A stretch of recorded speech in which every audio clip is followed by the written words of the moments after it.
You're listening to the Pelicans postgame report on the PRO Media Network for all things Pelicans. Perfect. Fly Pelican, fly Pelican, fly Pelican. And I tell them that birds of a feather flock together. Fly die, I'm a Pelican forever. Yeah, ain't gon' lie, I feel flyer than I ever been. We stay ballin', this New Orleans, I'm a Pelican. It's going down in the nest, wild, wild west. Come in town and you best show us some respect. 3-point threat, I better make it rain. If it's up, then don't jump stupid like your ankle sprain. Always said, never hate the player, hate the game. Jumper where the dame late, bunch of train. Post game, Big Q, talking about business. Bird gang, YouTube, they ain't flocking with us.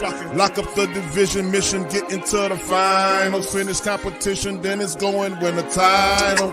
I know this flyer than you can get. Such a threat that the ref just might call a tag.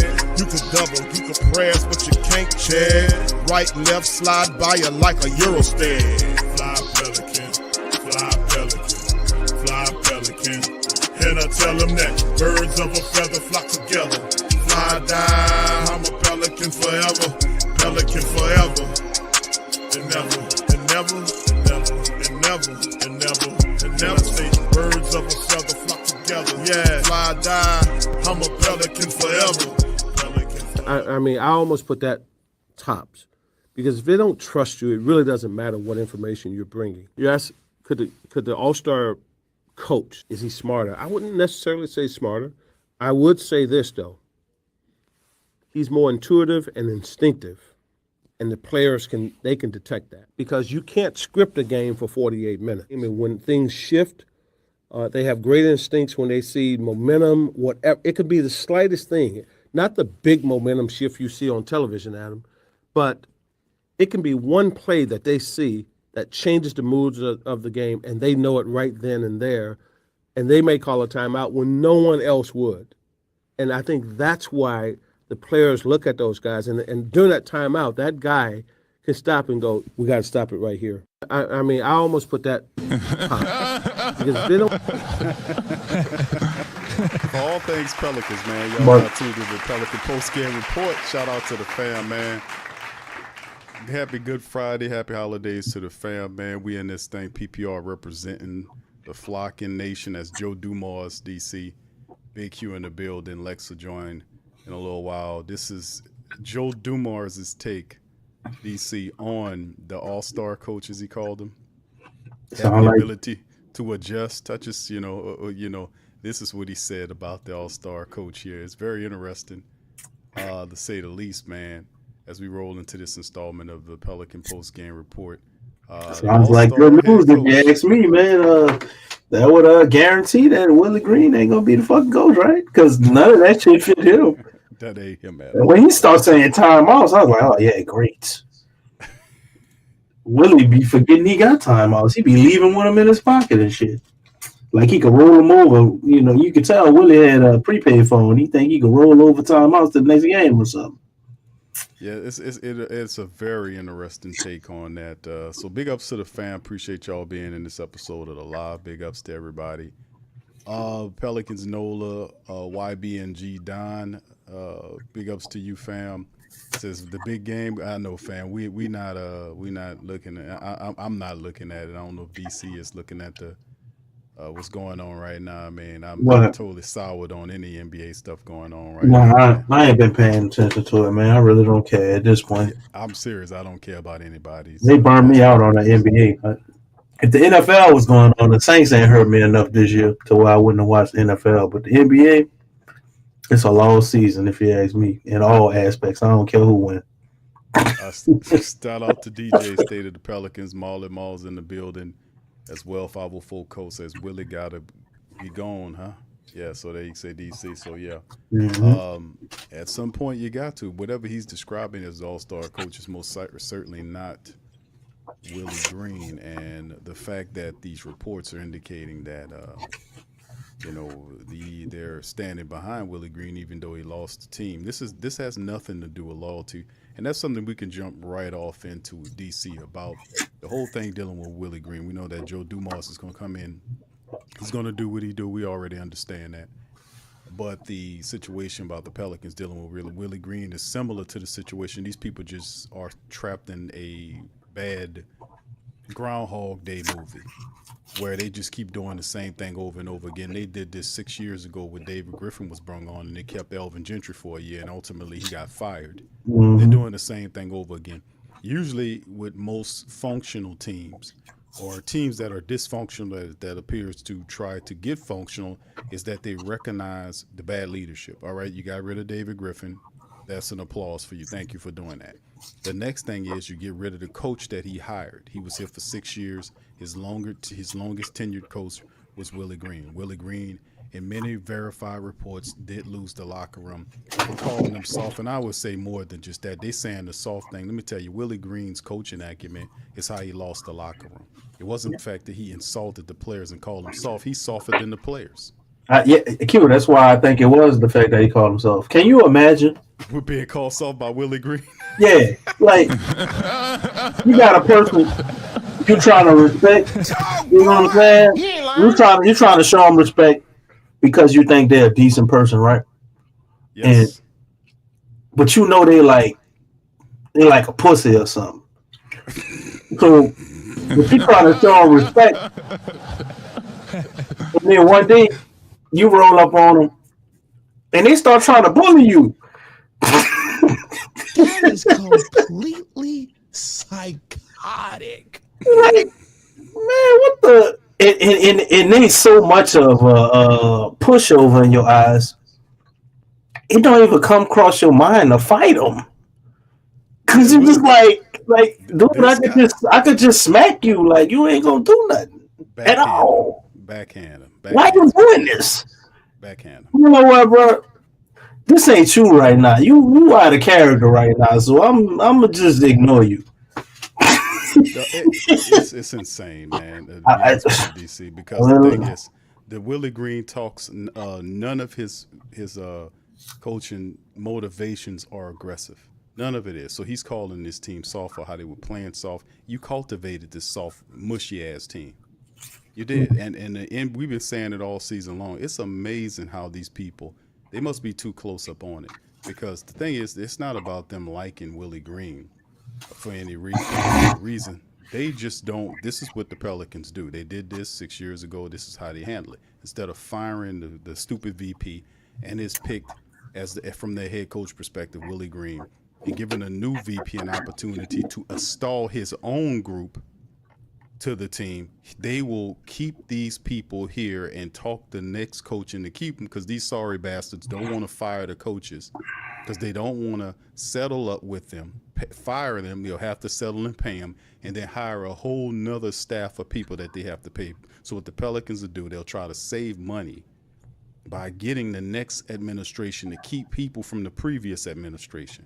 It is so cheap and trash is ridiculous. This is basically the same thing they did with David Griffin. Like he was the only problem. Willie Green is not a good coach. He's not going to take you to the next level. He's not. No. And like I said, he cultivated whatever he called soft. He cultivated. And shout out to you guys out there. What's up, Stacy? Big ups to 504 says, does he trade Z? No, I don't think they trade Z, because that's suicide, to be honest with you. But we're going to talk about that. It's an interesting I think title to throw out there. It's good clickbait for all the people who make content, who make news. I think there was definitely probably a discussion about that. But if you looking at firing David Griffin, you must want to change something about the team. I don't think you fire David Griffin to be like, oh, I'm going to trade Zion and I'm going to let Joe Dumars rebuild anything. So I'm going to just go lower.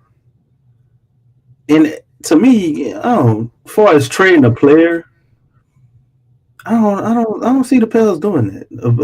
A player of Zion stature. If they was going to trade Zion, you know how we would have knew?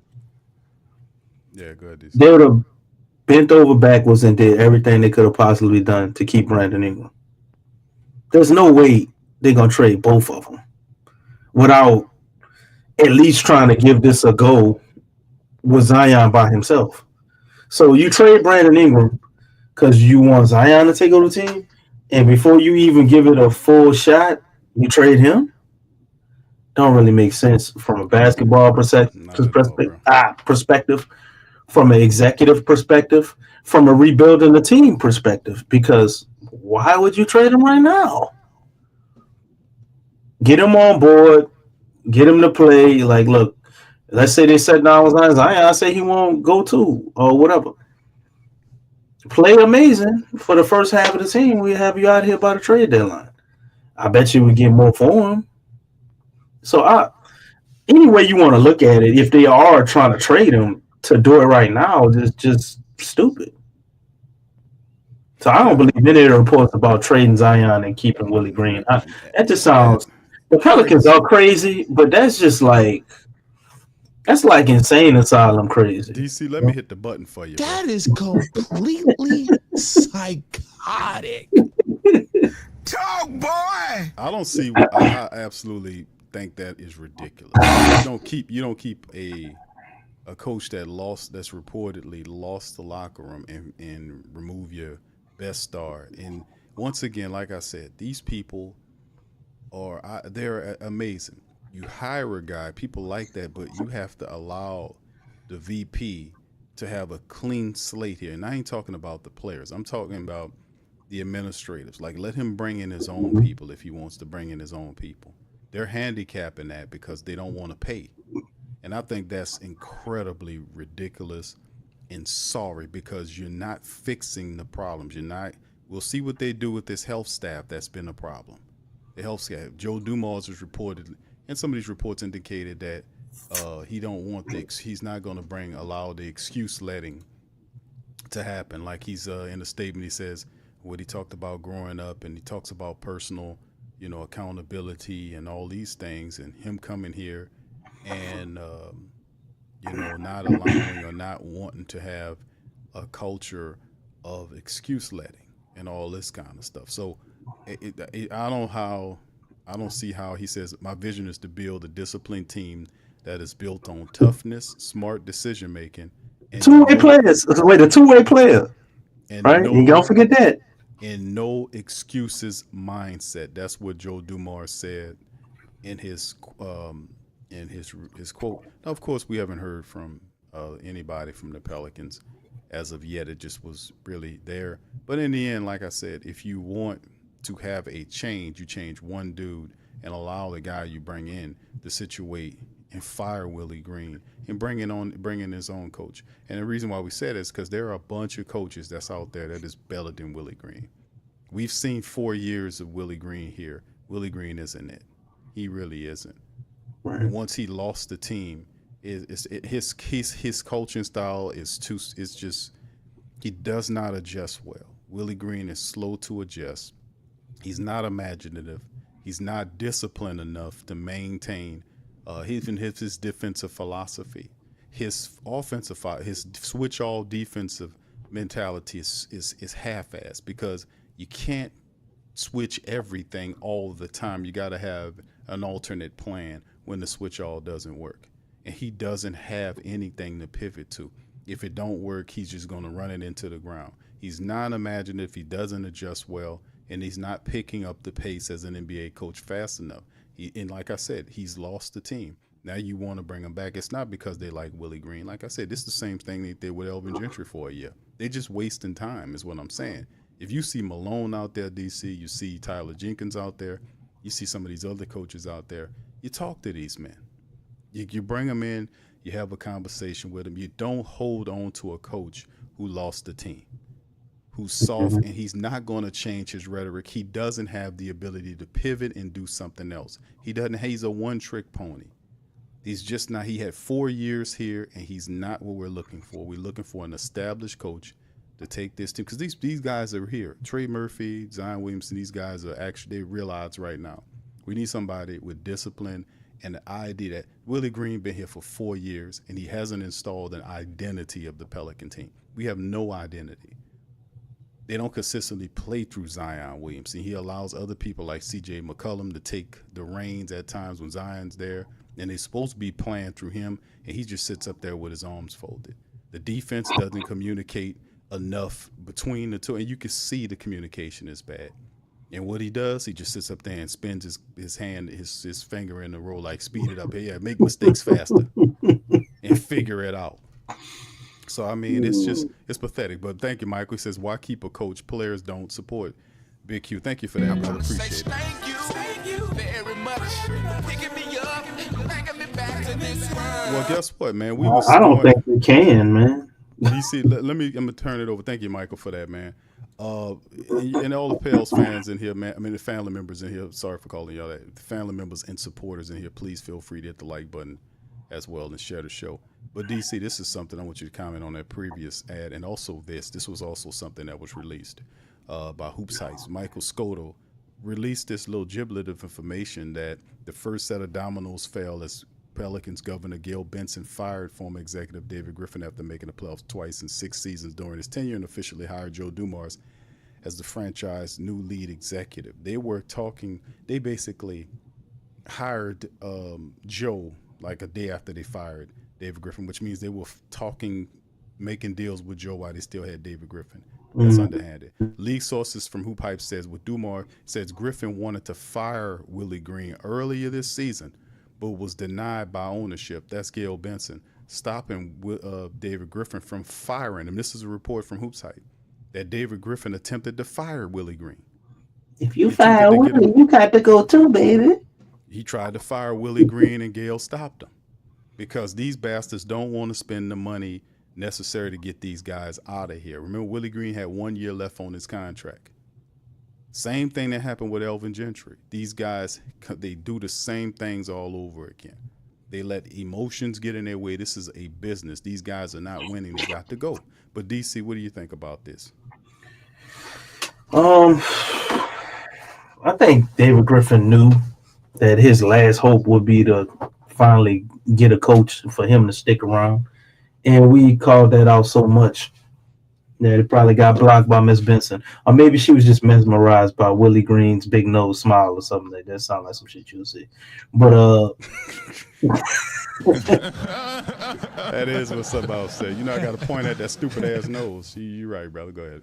Right. But I think realistically, they know Willie Green has to go. But is it a combination of two things? They want to let him go, but they want to save money.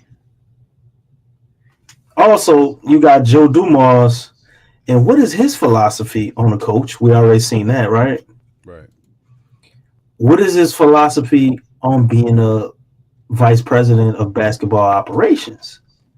Because if Joe Dumars has a vision of actually being a vice president of basketball operations, right? Wouldn't it be a general manager's job to hire a coach? Yes. And to fire a coach? Yes. No? Yes. Who's our general manager? Bryson Graham.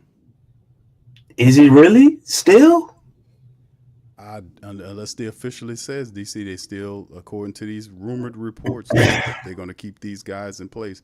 And I don't understand why. Do we really know that for sure? No, we don't. We don't know that. I can't take anything serious pertaining to that until I gotta hear Joe Dumars say something, or a written statement from him saying something about, you know, the people in the building and the team he's assembling to help him go on this mission. However they do that, I gotta hear something from him before I could believe just all of these rumors.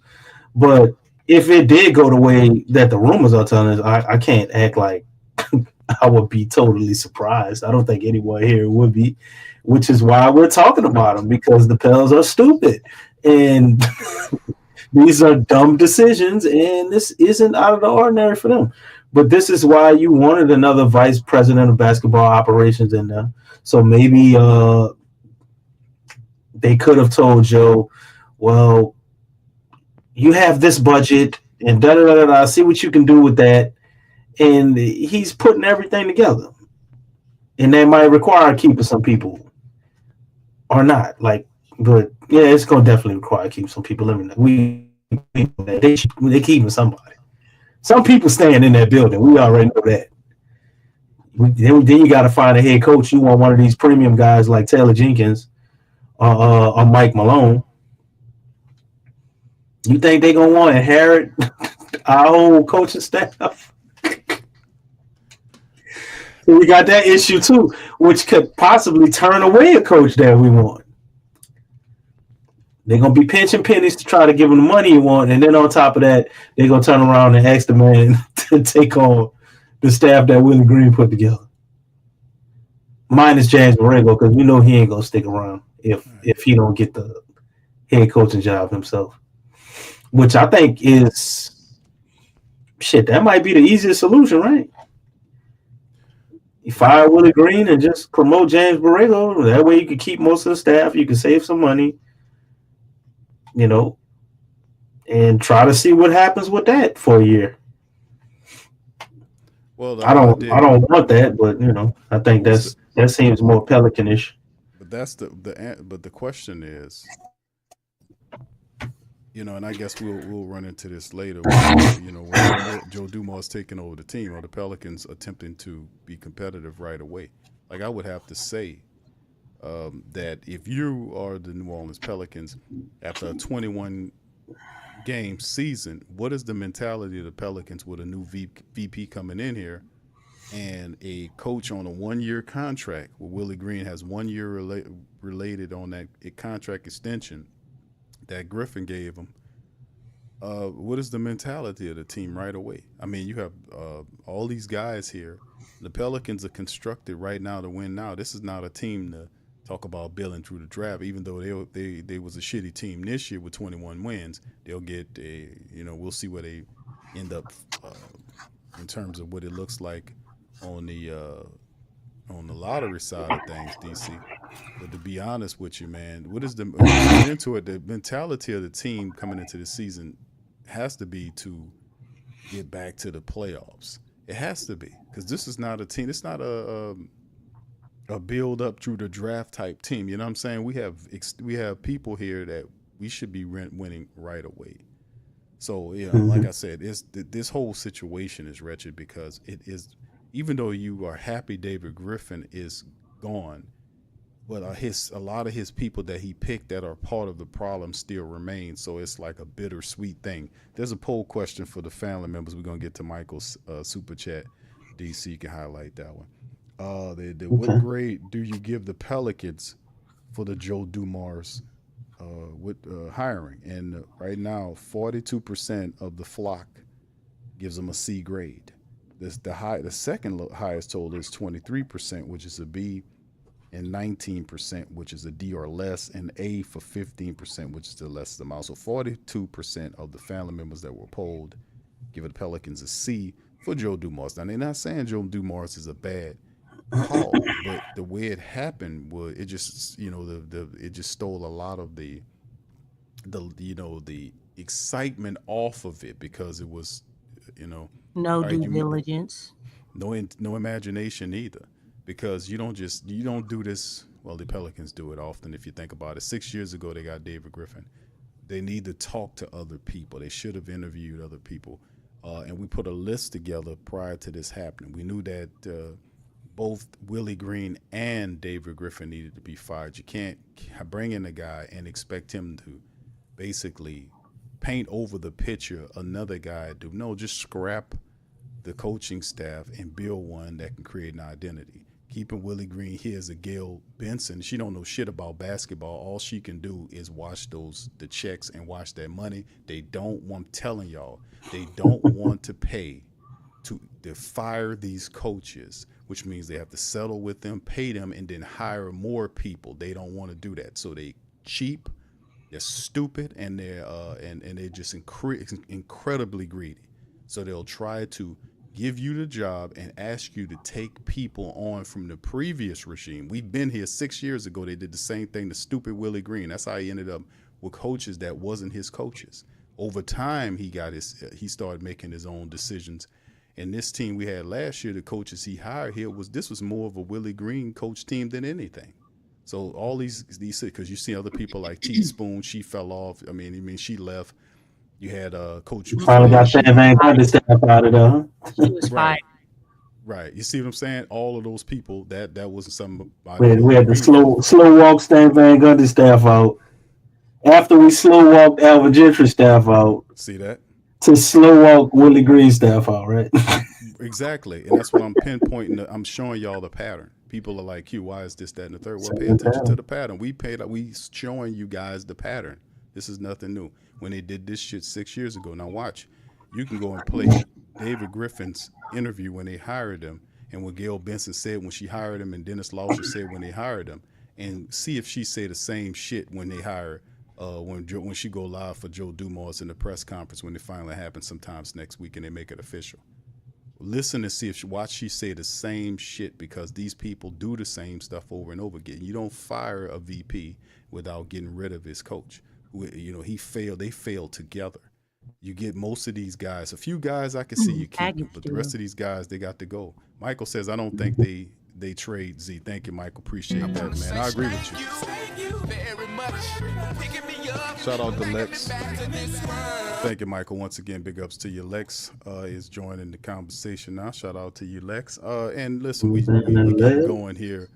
Me and DC was going with a few items. We were talking about the fact that the report was put out by Michael Scotto of Hoops Hype that reported that David Griffin attempted to fire Willie Green early this season and was stopped by Gail Benson.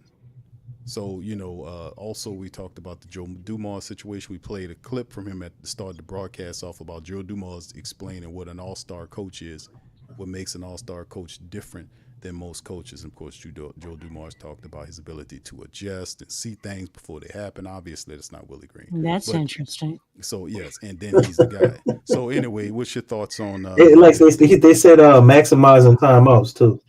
And got to make sure you know that. That's interesting, too. I wonder who that sounds like. You know what I'm saying? I wonder what... Sound like Mike Malone to me. Wonder what cold-blooded, show, independent podcast has been talking about that. Punching that in the face for many years, Lex. You know what I'm saying? Man. But you got the flow, Lex. Oh, you can keep talking. I was just trying to, catch on to what y'all. Yeah. I don't know, just because you all a little bit, huh? Yeah, hitting a lot of different things, but I mean everything that you all been saying, like I agree with. Well, I'll tell you what. Let's refine. I did throw a lot at you. Tell me what you think about what you heard about Michael Scotto's report that David Griffin attempted to fire Willie Green earlier in the season, but was stopped by Gail Benson. Thoughts on that? Well, it's kind of funny, karma. Karma is really something, but definitely, they're a package deal.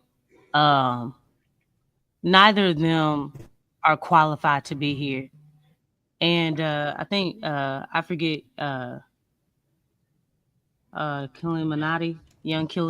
He kind of pointed something out earlier.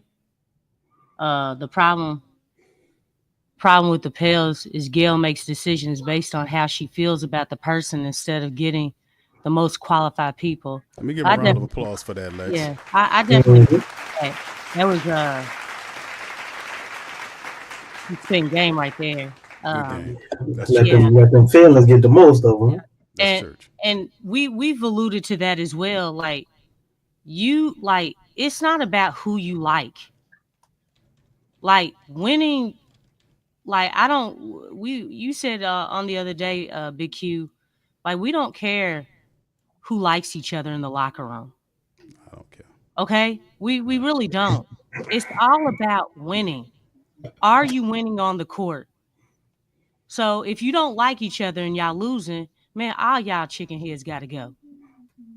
Like, and I'm mainly talking about just the coaching staff. Obviously, Griff, I've been saying it. Hey, they are a package deal. Griffin Green got to go. Griff is out of here. Now Green is the next piece. They should have been out together. But, obviously, again, the Pelicans move slow as molasses. And so we have to wait on that as far as with him.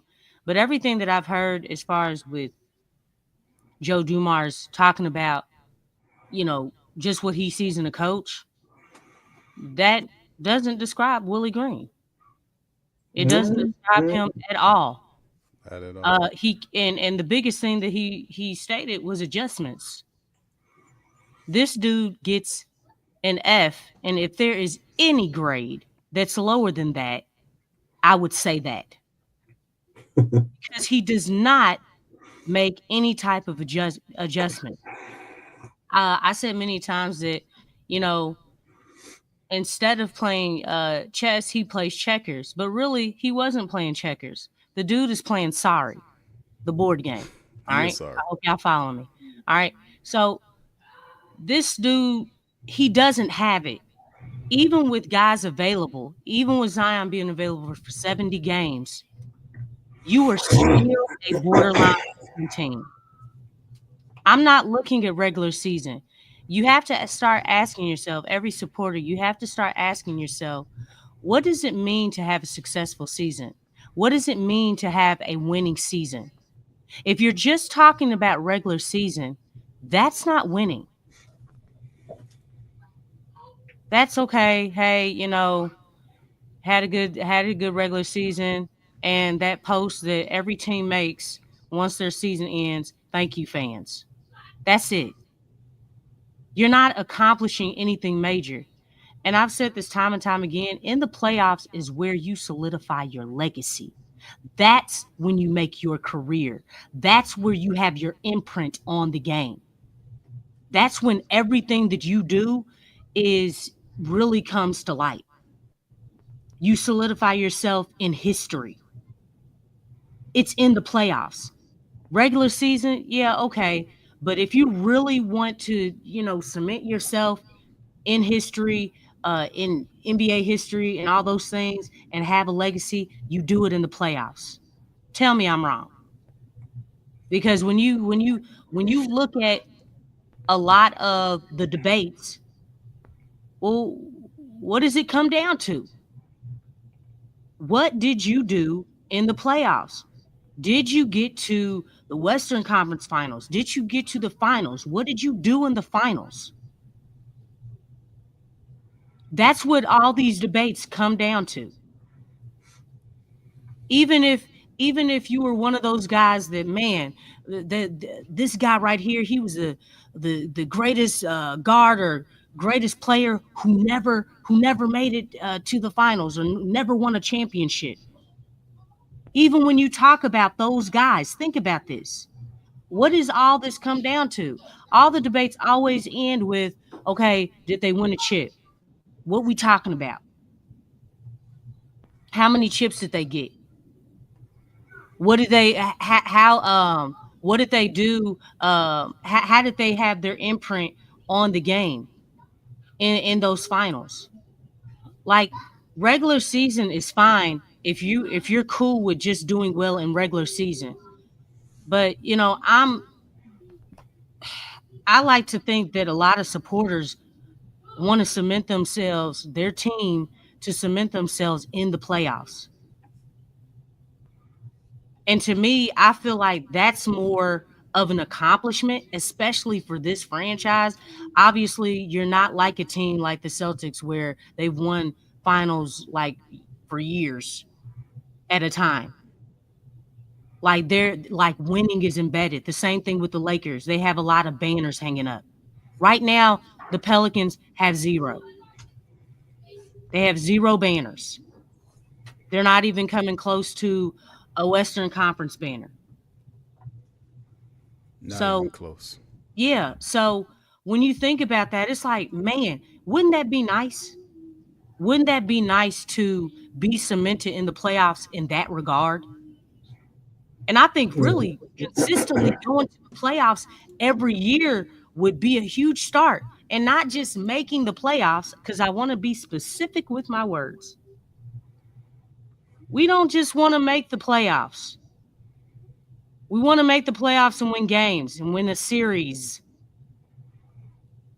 And more series. Go to the second round. Because we know that the Pelicans can get to the playoffs via the play-in.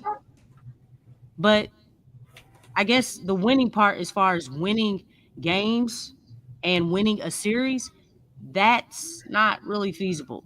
It hasn't been feasible since before Zion got here. Okay. All right. Let's thank you, Lex. Let's keep it moving, y'all. We're gonna do this for the rest of the stream. Do I do the super chat? Yeah, we got the super chat. I think you got another one, DC. I think we got both of them done. Yeah, I don't think they trade Zion. We did that. Yeah, we got that. Thank you, Michael. Appreciate you for that, bro.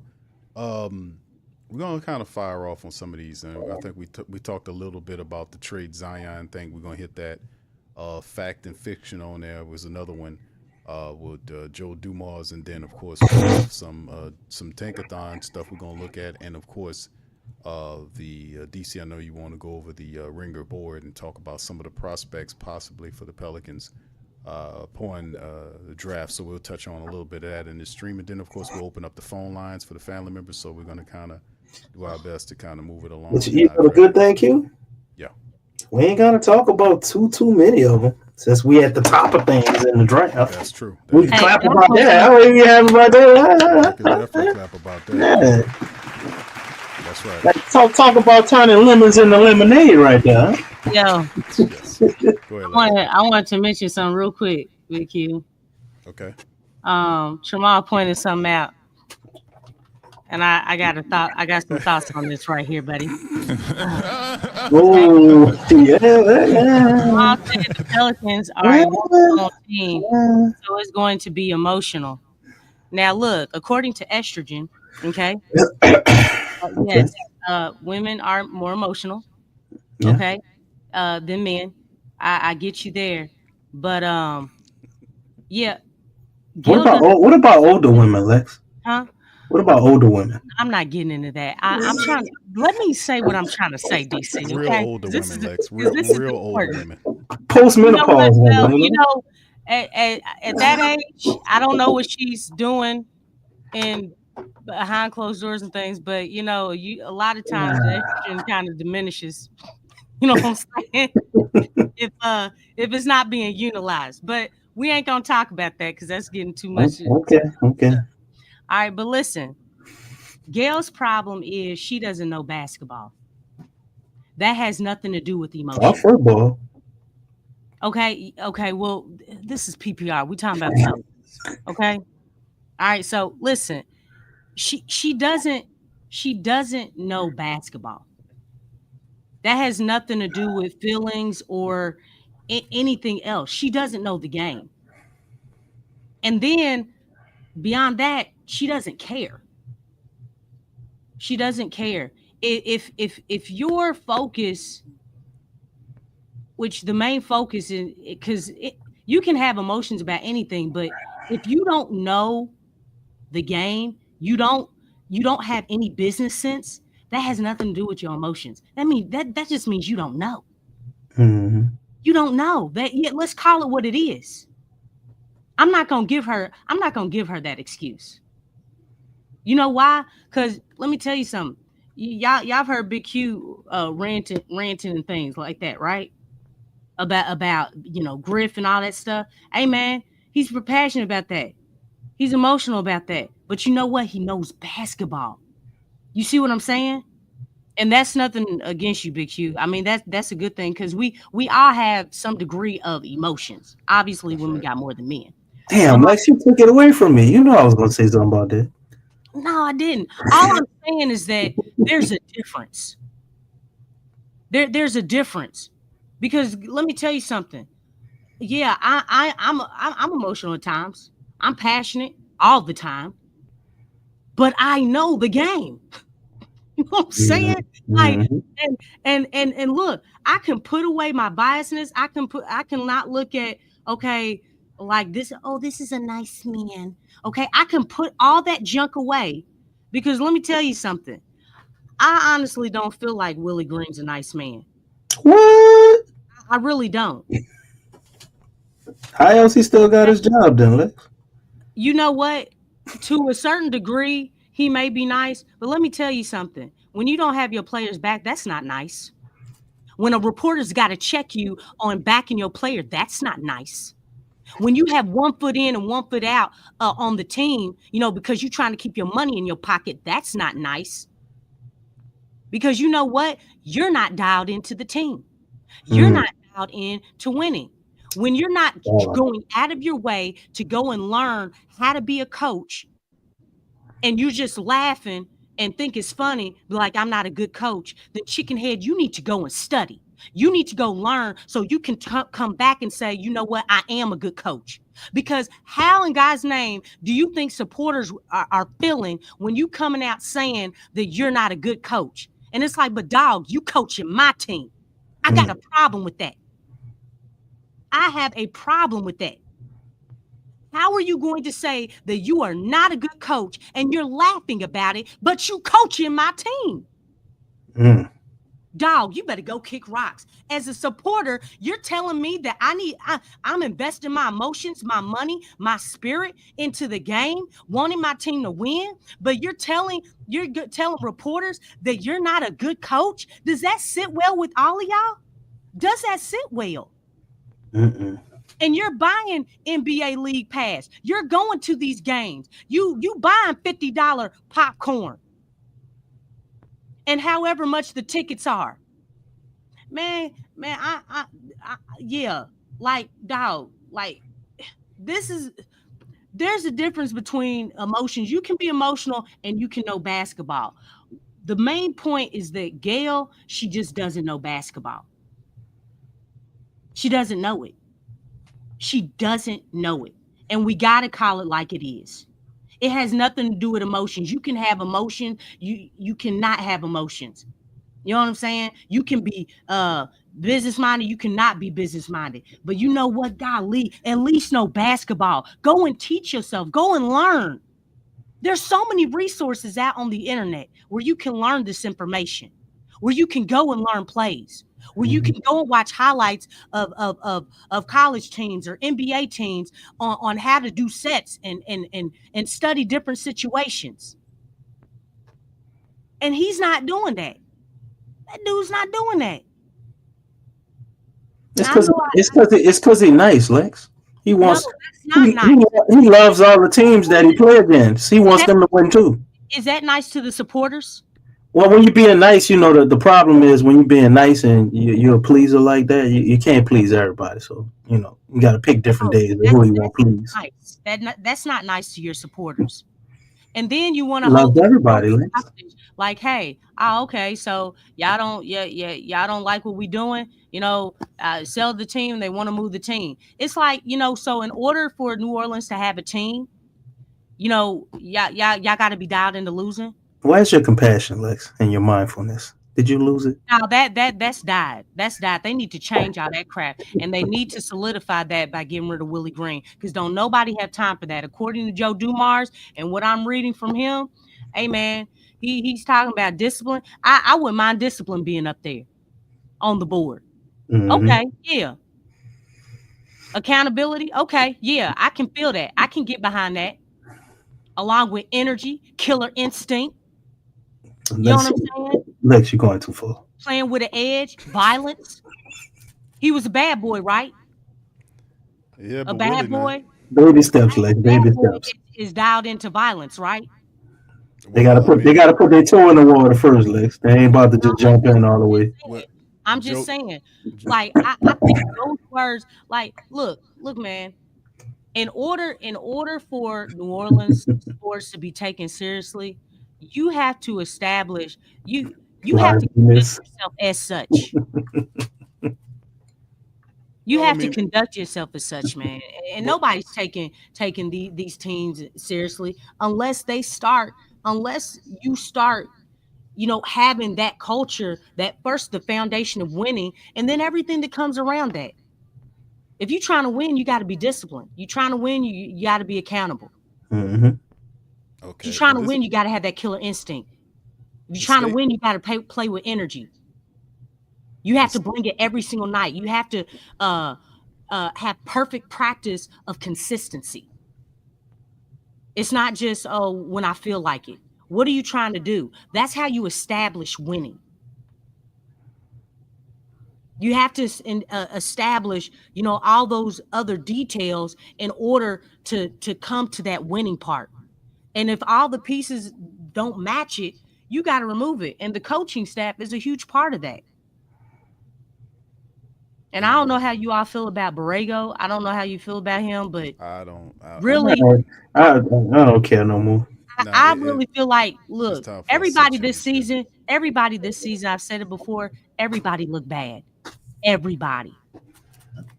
I'm not sold on anybody. I'm like, you know what? What do the New Orleans Pelicans need to do to win? And if that's what you need to do, Gail, stop being cheap, suck it up. If you win, you get bonuses, honey. Everybody must know that, but you. They don't see that. The whole thing is. But that's a better way to make extra money if you want to treat this like a cash cow. Just don't duck the lottery tax, right? Invest in winning, and you get bonuses. But it's hard to tell somebody that a team that has not had sustained. Well, and that comes back to having a business mind. That's horrible. But that's the thing. These people, the people that's running the team, they have no business sense on how to properly run an NBA team in terms of putting a really good product on the field. The Pelicans do just enough to field or the core team just to make money off of it, to get the NBA revenue sharing, to get the concessions going, to get all this. They give you just enough. They don't promise you championships, even though she just mentioned that in the press release when she talked about them letting David Griffin go. Pelicans don't ultimately talk about winning championships or make that a central focus from week to week, because Willie Green is that's totally over his head. If you want a championship, you got to get respect to people that been to the promised land before, and you could bring those guys here and they'll know who to get to build the team. They know the mentalities, the mindset of players that you would need to cultivate to have on this team to make them tough enough or armor them up to go to these to them higher levels. But this soft talk that they hired with Griffin was stupid. Them getting Joe Dumars was a positive, but you have to be able to complete the whole thing. You have to clean everything out. You can't win with that other man's people because you don't want to fire him, because you don't want to pay new coaches to come in here and you allow coaches to leave once their contracts expire. This is a cheap, greedy ass team ran by cheap, greedy leadership. David Griffin gone, Gail Benson and Dennis Lauscher don't know nothing about none of this. So that's the main problem that I see from the Pelican standpoint. But anyway, his statement that Joe Dumars released was, my vision is to build a disciplined team that is built on toughness, smart decision making, and no excuse mindset. That's the quote from Joe Dumars going forward. Now, we do realize and know none of that is Willie Green. Willie Green is not a disciplinarian coach. He doesn't preach his philosophies well. He doesn't adjust well. He puts in wrong lineups and basically sabotages himself. He can't build a defense that's compatible with Borrego's offense. His switch-off philosophy is flawed because he will sit up there and watch his team switch into matchups that benefit his adversary. You don't switch you don't switch yourself into a mismatch. The team repetitively, consistently, and thoroughly and persistently continues to not communicate. You'll see guys over. Oh, I thought you was going to say switch into the wrong matchups because other teams put that in their game plan. Well, I mean, they know that though, DC. That ties into They use that as part of their game plan. They wait for us to switch. Like, that's what I want. Let's go. What I want. And then the crazy part is Willie Green should be teaching that bullshit. You don't teach them, like, if this other guy is pushing this Pelican player, obviously he's picking him to switch over to get the matchup that they want. Hey, dumbass, don't switch to that guy. Stay on him. Push him over there and say, hey, now stay on him. Stay on him. You don't let them bump into you and then you attach yourself like a magnet to them and go where you want. That's stupid, man. I mean, damn. And these guys are getting paid for that. That's his philosophy. You see it all the time. When guys, the defender will go and attach himself to your player and just touch him, and then he'll attach like a magnet and follow him wherever he goes. It's stupid, man. I haven't seen a time when the guy pushes him off. He comes here, you push the other guy, go over there. Go get him. I'm not going to let you switch me into a matchup. And this guy's sitting up there with his freaking arms closed. So, I mean, at the end of the day, it's just foolishness. But let's pivot because we got a lot of stuff to talk about. All right, so the next thing is, let's get to this, the trades, the Zion trade rumors. Fact or fiction. Now, we heard about reports that was indicating that Willie Green is safe, but Zion Williamson's on the trade block. The reason being behind that, according to reports, was that the recent event that happened with Zion Williamson and his girlfriend, where the girl ran up in Zion Williamson's house. Zion was actually a victim here. Mm-hmm. That woman came to his house with his other girl there and started fighting. That wasn't on him. That was that woman ran into this house and started fighting, and he got arrested for that bullshit. So that's not on him. And I said in the sports coma the other day, I said, how hypocritical is Gail Benson playing footsie with the Catholic Church and the molestation and got the nerves to look down her nose at Zion Williamson? Are you freaking kidding me? But do we know that's the real standpoint from them? No, is that just noise? I'm saying at the end of the day, negative noise. Is that negative noise? DC, listen. The bottom line is the question is, these people are totally ridiculous. But the Zion trade rumors to you guys, fact or fiction? What do you think? Y'all chime in the chat as well. Go ahead, DC.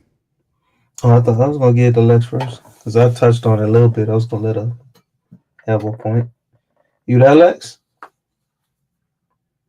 Well, I guess I'll go first. Yeah, I'm here. Say your question again. I apologize.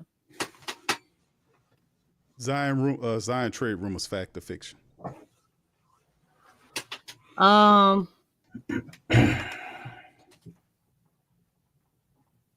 think a little bit of both. We don't really know what the Pelicans are thinking. I mean, obviously, the Pelicans are not very transparent, but I think I think they've thrown Zion's name out there a few times. I don't think that's false at all. I think it's been brought up. I mean, obviously, I think at the beginning of Zion's career, a lot of people wanted him, to go to another team, a la, Stephen A. And, we know his thoughts on the matter, a little bit of Kendrick. So I think at the beginning it was, and I think it's still the same thing when you hear analysts talk about it. But I think the Pelicans, even with everything as far as, with the injuries, I think there's probable cause on why the Pelicans would want to trade him. But I really think it's been a healthy size of both. It's been a rumor. It's been a fact, but at the same time, it's also fiction, because I mean, obviously, the Pelicans want to get the most out of Zion. They want a healthy Zion. They want him. Well, I don't even know if they want that, because if you don't have the medical staff is subpar, the coaching staff. So I can't even say that. Retract that statement. It's a little bit of both. It's a little bit, because I don't know what the Pelicans are actually looking for.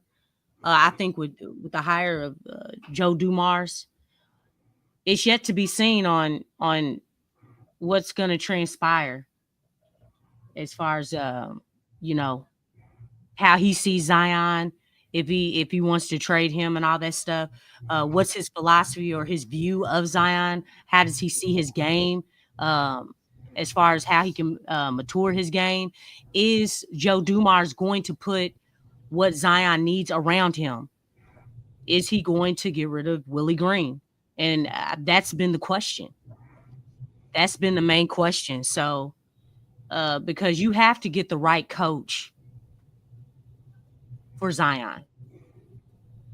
If you are going to continue to build the team around him, then commit to it, because I don't feel like the team has done that. I really don't. So yeah, it's a little bit of both. I think they'll test the waters. It doesn't hurt any type of organization to test the waters if they're trying to see what they can get for a player. All right, thank you, Lex. DC, go ahead and we'll move on to the next topic, brother. I don't think they hold water right now because I think this is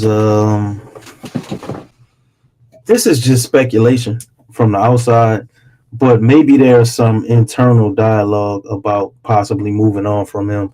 Maybe the thing with Gail is true. Who knows?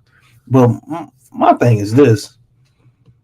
Zion had a whole thing going on with porn stars. He got this girl pregnant, the whole nine. Like, we heard nothing. And now in a situation where this is his baby's mother that I found out, I thought it was the new girl he was dating. But this is the mother of his child. She comes over there enraged and basically attacks somebody else. I don't see how that would be the straw that broke the camel's back. But, good people like Scott Kushner and his articles and the information he put out there, that's what he said he heard. So from his sources. So maybe that holds some weight. Maybe it doesn't. Maybe there's internal talk about it. But I don't see how you can realistically put Zion on the trading block, as I stated earlier, after you just traded Brandon Ingram and got nothing. So if you thought you were going to move on from Zion, right? Why not trade him and keep Brandon Ingram if that's what you were ultimately going to do? So you're going to get rid of both of the all-star caliber players you have to possibly not get any all-star players back in return. And then what? We're going to have to go through more losing because there's no way you're going to win now. Trey, Herb, and whoever our rookie is, and the pieces you get back from that's not going to be a contender team in the West. We know that.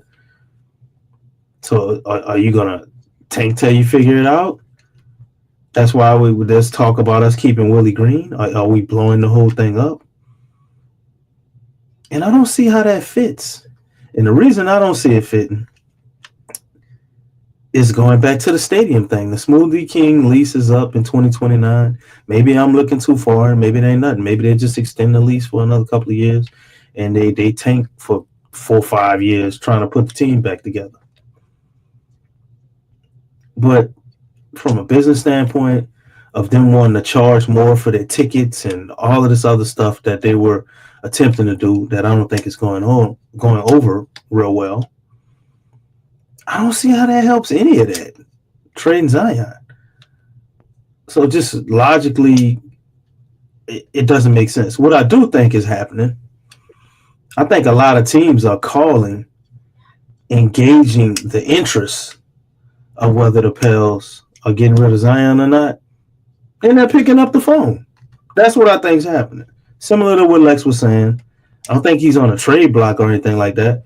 But everybody sees what's going on over there. I mean, we had a complete dumpster fire, right, of a season.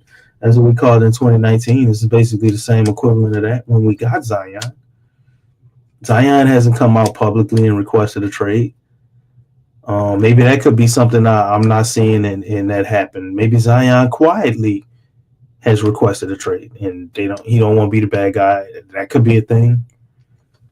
But short of something like that, Drew Holiday did the exact same thing. We knew Drew was going to want to leave, but he did it quietly. He didn't do a public trade request. Nobody's mad at him either. And if Zion said he wanted to go, I don't think there'll be a whole bunch of people who would be terribly mad, but Zion is really polarizing, so a lot of people might be volatile. But short of something like that, I think a lot of teams around the league are calling to gauge, what would it take to get rid of Zion? Like, what do you guys want? This and that, and proposing, trades. And if I'm a GM on another team, shit, I'd be calling their ass too. I just watched what you traded Brandon Ingram for. You damn right. Look, man, I'm about to give him the number of the Pelicans. Look, we're going to call him every week. Just see. You see what Luka got traded for? They look stupid enough. Let's see if we can get Zion from over there. We got a good medical facility here. We can fix it.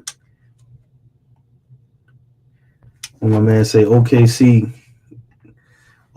got rid of all their stars, KD, Westbrook, Harden. Now look at them. It takes a while. I don't disagree with that. Was it T5 the Great?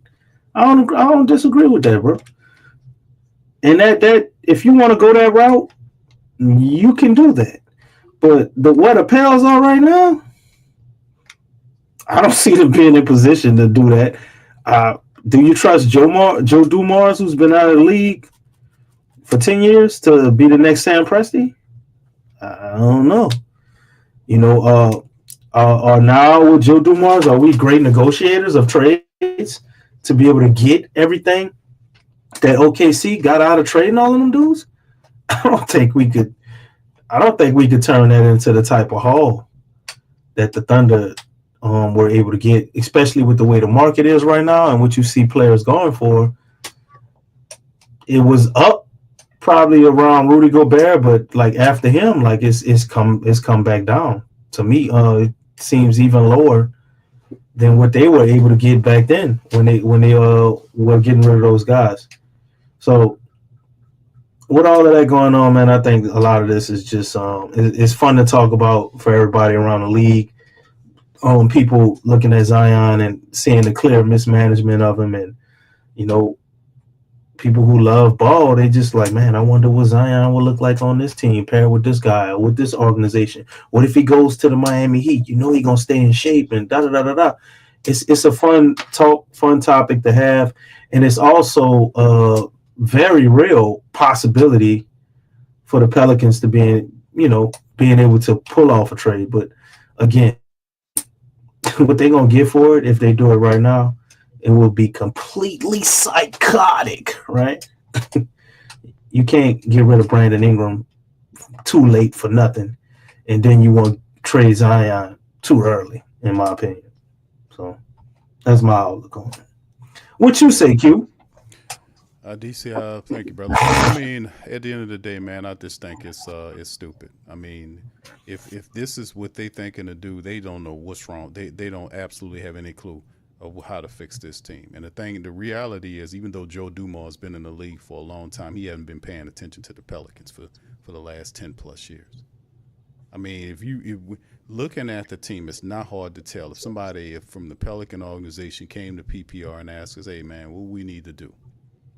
We could literally tell them in intricate details what needs to be fixed with this team in whatever priority you want.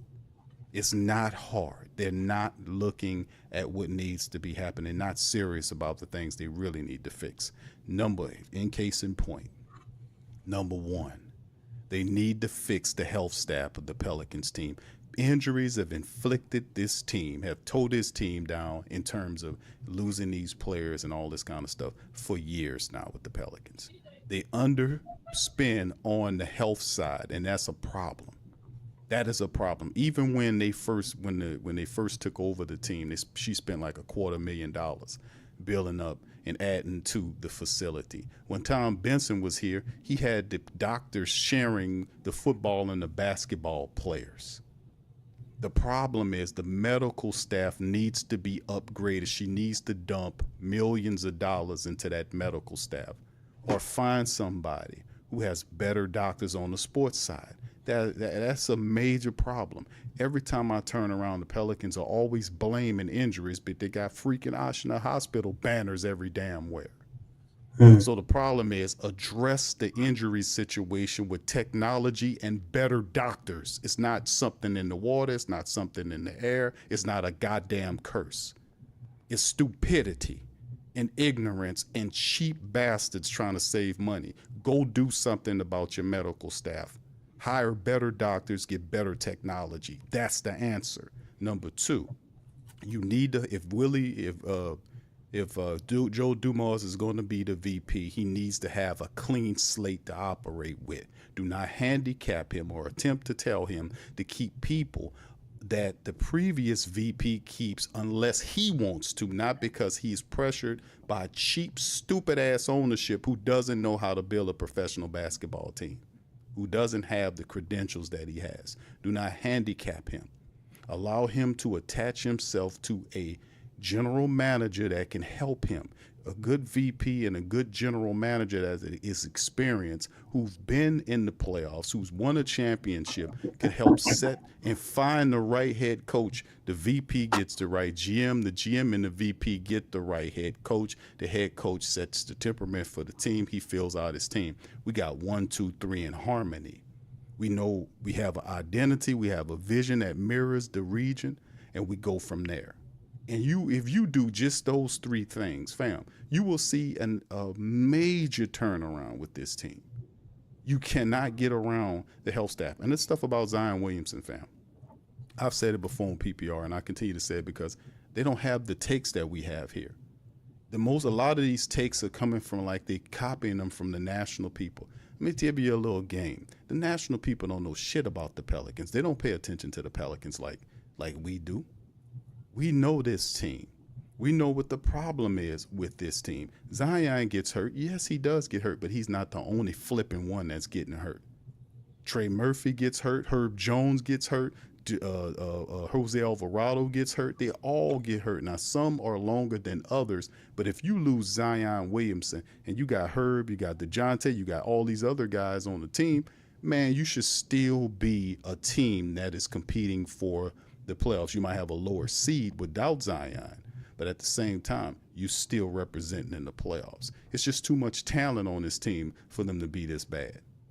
So though, if you fix that, if you do that, we'll see how you'll see an immediate change. Now let's pivot. That's my thought on that. Let's pivot to this because I think this will be the last talking point before we pivot to the Tankathon and all other stuff. DC, what impact would Joe Dumars have on Willie Green in the Pelicans? I thought this was a real good question because number one, Joe Dumars. Let me sprinkle some game here. Joe Dumars comes from the not just so much Joe Dumars, top 50 player all time NBA history, or the guy that won a championship as an exec from the team that he made respectable. The thing that really could be a big help to him is his connection to the NBA's office. Can that connection and the respect, because Silva put out a comment on Joe Dumars, a statement for him taking the job, and they mentioned how wonderful he did in the league office, all this kind of stuff.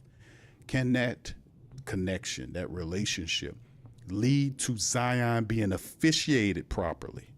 Can we have that? And also, that's another talking point to the injury. Zion Williamson don't just walk in the building and he's hurt. He gets beat up in these goddamn games where the referees are not calling fouls for him.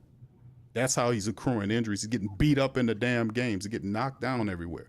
With Joe Dumars coming here and his connection, what impact, if any, will Joe Dumars have on Willie Green in the Pelicans? DC, Lex, y'all can feel free to chime in on that. Y'all in the chat, fam in the chat, chime in. What do you guys think? I'm going to go first and then let Lex have because mine going to be quick. I don't think he's going to have any impact on Willie. Willie is done. He's a finished product, in my opinion. I don't think there's any more room to grow for him, at least here. And I think one extreme sit down and long film session from Joe Dumars, he'll quickly realize that Willie ain't the coach. It ain't going to work. Now, whether the Pelicans try to do the cheap thing and hold on to him for another year, we all know that's a possibility. That could be a thing. I don't think Joe Dumars is going to be pouring into Willie Green while that happens. So maybe they get along. But outside of that, maybe some old stories about the Detroit Pistons playing the Chicago Bulls. I think that's as far as it's going to go, Q. Okay, so no thought process on this connection with the league office to kind of help Zion. Oh, I know one thing. That's definitely, I'm tripping. I didn't even answer that part. That is definitely gonna be a thing. But just the Willie Green thing before I touch on that, all them banners gonna get tore down for sure. If the banners don't get tore down, then we're in real trouble. Well, Joe Dumars, even if they won't let him fire Willie Green, he got to go in there and tell them goddamn banners down before the rookies even get in the building. But as far as Zion being officiated well, I thought that was a no-brainer, for everybody, knowing what Joe Dumars does, right? Like, this is the guy that handles discipline in the league for players when they're doing things unjustly. So by him having that type of stance or that type of vision, I think that easily, spills over into Zion and how he's officiated, because you have to see that. Like, how do you not? And that might be one of the major reasons why they brought him here. If I'm Joe Dumars and I'm talking to Zion and I'm trying to get him to be more professional, stay the course, and talking about his career, that's a huge talking point I would bring up, and I would have a plan for that. He knows the proper avenues and channels to go to get to be heard on those matters. We all know sometimes that you got gambling in the league and all this stuff, and some things are forced upon us, as far as some of those calls. But even though that is true, still the way that they officiate Zion is completely ridiculous, even inside of those margins. Like, it's almost Shaq-like, in my opinion, at least for this era, because I know, back then it was even more physical. So I'm not saying like if it was in the same era what Shaq was prior. But in this era, the way Zion is officiated and hacked, it's almost Shaq-like, except he actually shoots 70% from free throw line. But yeah, I'm gonna take that little cue and step on out and let Lex have it, because I need to answer that part. But you go ahead and tell us how you feel about the impact he gonna have on Willie and the officiating, Lex. I think that's the biggest part as far as the officiating, man. I mean, Zion doesn't have a coach that backs him, and I don't even think you can call yourself a coach if you don't back your players. Mm-hmm. Is that feasible? Yeah. Yeah. So I've never heard of someone having that title and not back your players. And the fouls that he gets, it really doesn't make sense. If you're dealing with a reach and foul, that has nothing to do with how strong you are, or how much of a hit you can tolerate. So I think that's what the problem is that you have refs that gauge. Okay, well let's gauge for Zion how much hits he can tolerate. It's like, that's not your job. How are you to call how much a player can tolerate being hacked? What proof do you have of that? If a man gets hacked, it's a foul, period.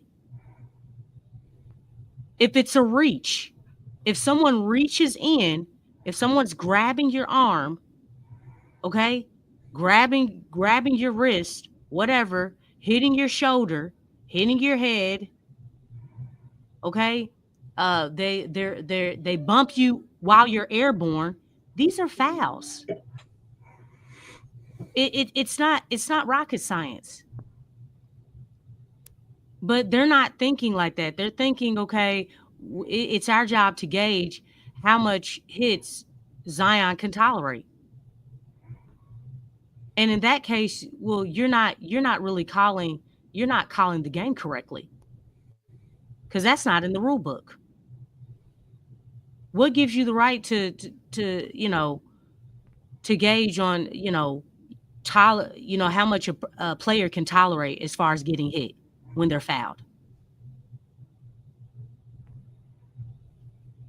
I mean, that's definitely like huge relative, and that's not in the rule book. The rule book says, hey, if someone is hacked across the arm, that's a foul. Oh, he's got big muscles, he can take that. What? Huh? What? I mean, that's what we're doing. That just makes no sense. So they really have to fix how he's reffed. Because if you're hit, you're hit. It's a foul. And I'm not talking about, because it's funny because if he just gives like a small little bump, they call that on him. So you want to weaken him on the defensive end when he gets physical, but you're allowing anybody and everybody on the opponent team to be as physical as they want to with him. And Zion has to take it. That's crazy. That's crazy. And that's very lopsided because basically you're punishing Zion for having a Zion body. If I'm not mistaken, I think that's a form of body shaming. You know what I'm saying? I mean, shame on you, Zion, for looking like Hulk. Shame on you for being so strong. These little guys can't. Hey, you know what? Hey, man, if you can't tango in the big boy league, this is grown men out here. These ain't little boys. These are grown men. If you can't tango, then you're not reffing in the right league. Then you're not reffing in the right league. But definitely, it will help to have a coach that will back you and keep these refs in check when it comes to calling these fouls, because something needs to be done about that. And apparently, Willie, he just doesn't have that type of respect. I mean, this is the same dude who was laughing and said he's not a good coach. You're darn straight, Skippy. You know what I'm saying? Great. I'm actually surprised on why you haven't, quit or fired yourself. Because if you're bold enough to come out and say that statement, dude, you should be bold enough to just quit. Makes sense to me. All right, thanks, Lex. This is an article, man. I'm just giving the family members about the Kings. They just hired Scott Perry as the general manager. Now, why I have this on screen is because there's a connection there, right?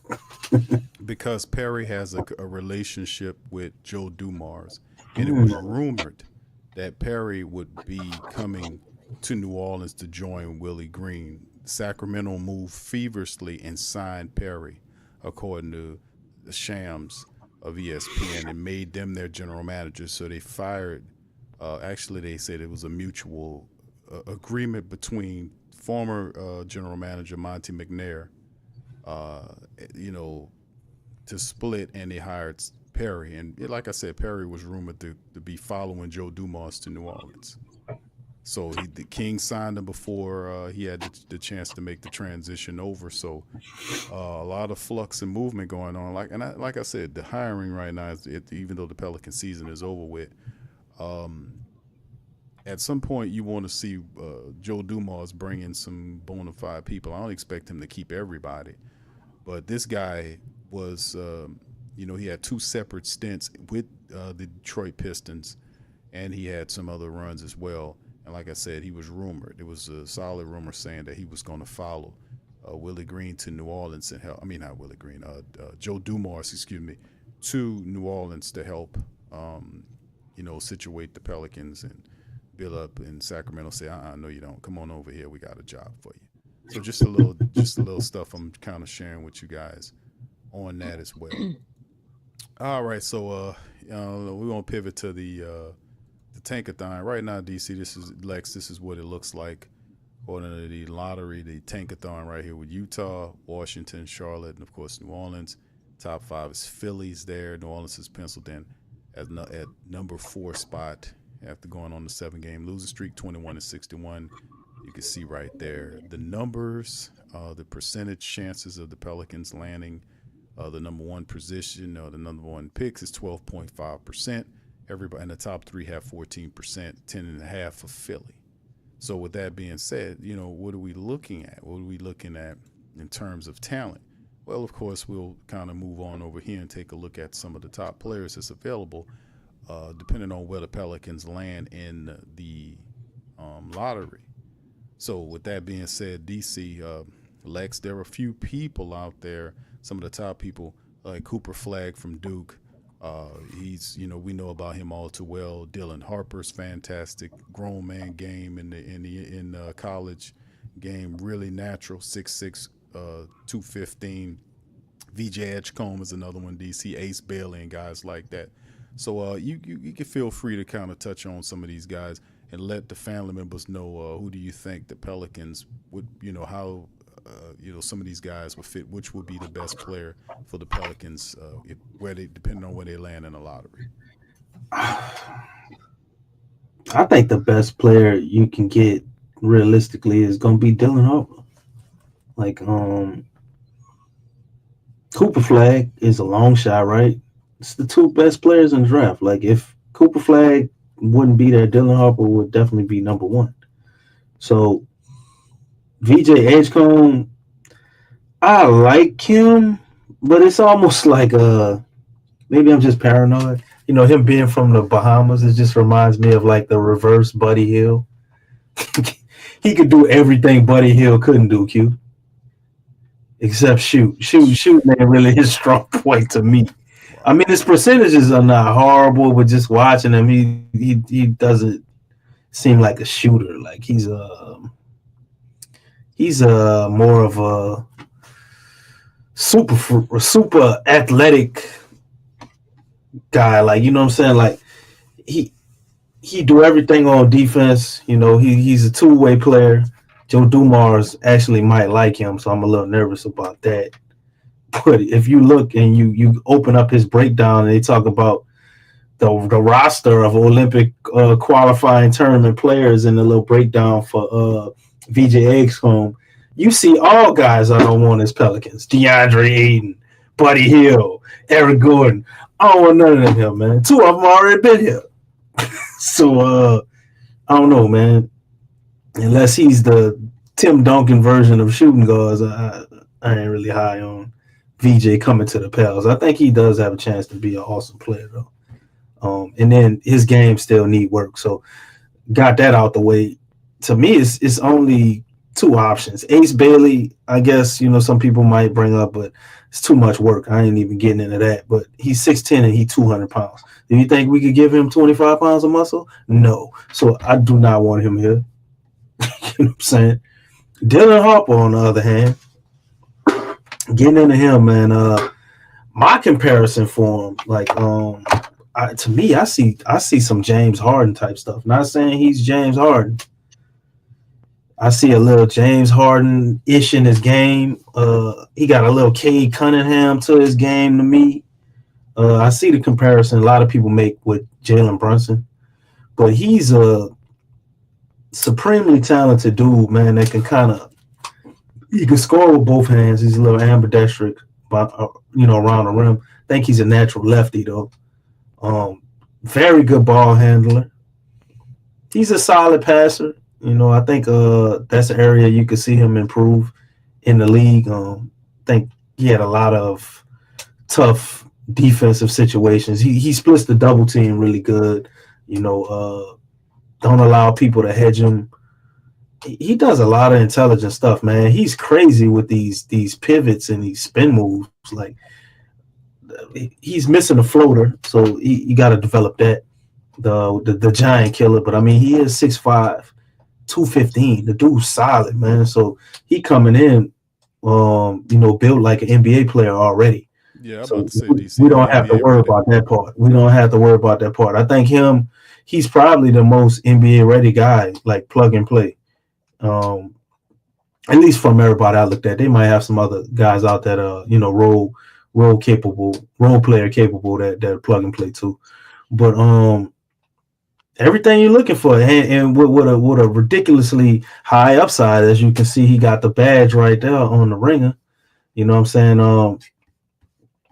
And I think his pedigree, far as his lineage, where he come from, Ron Harper was a dog. You know what I'm saying? And he played the right way.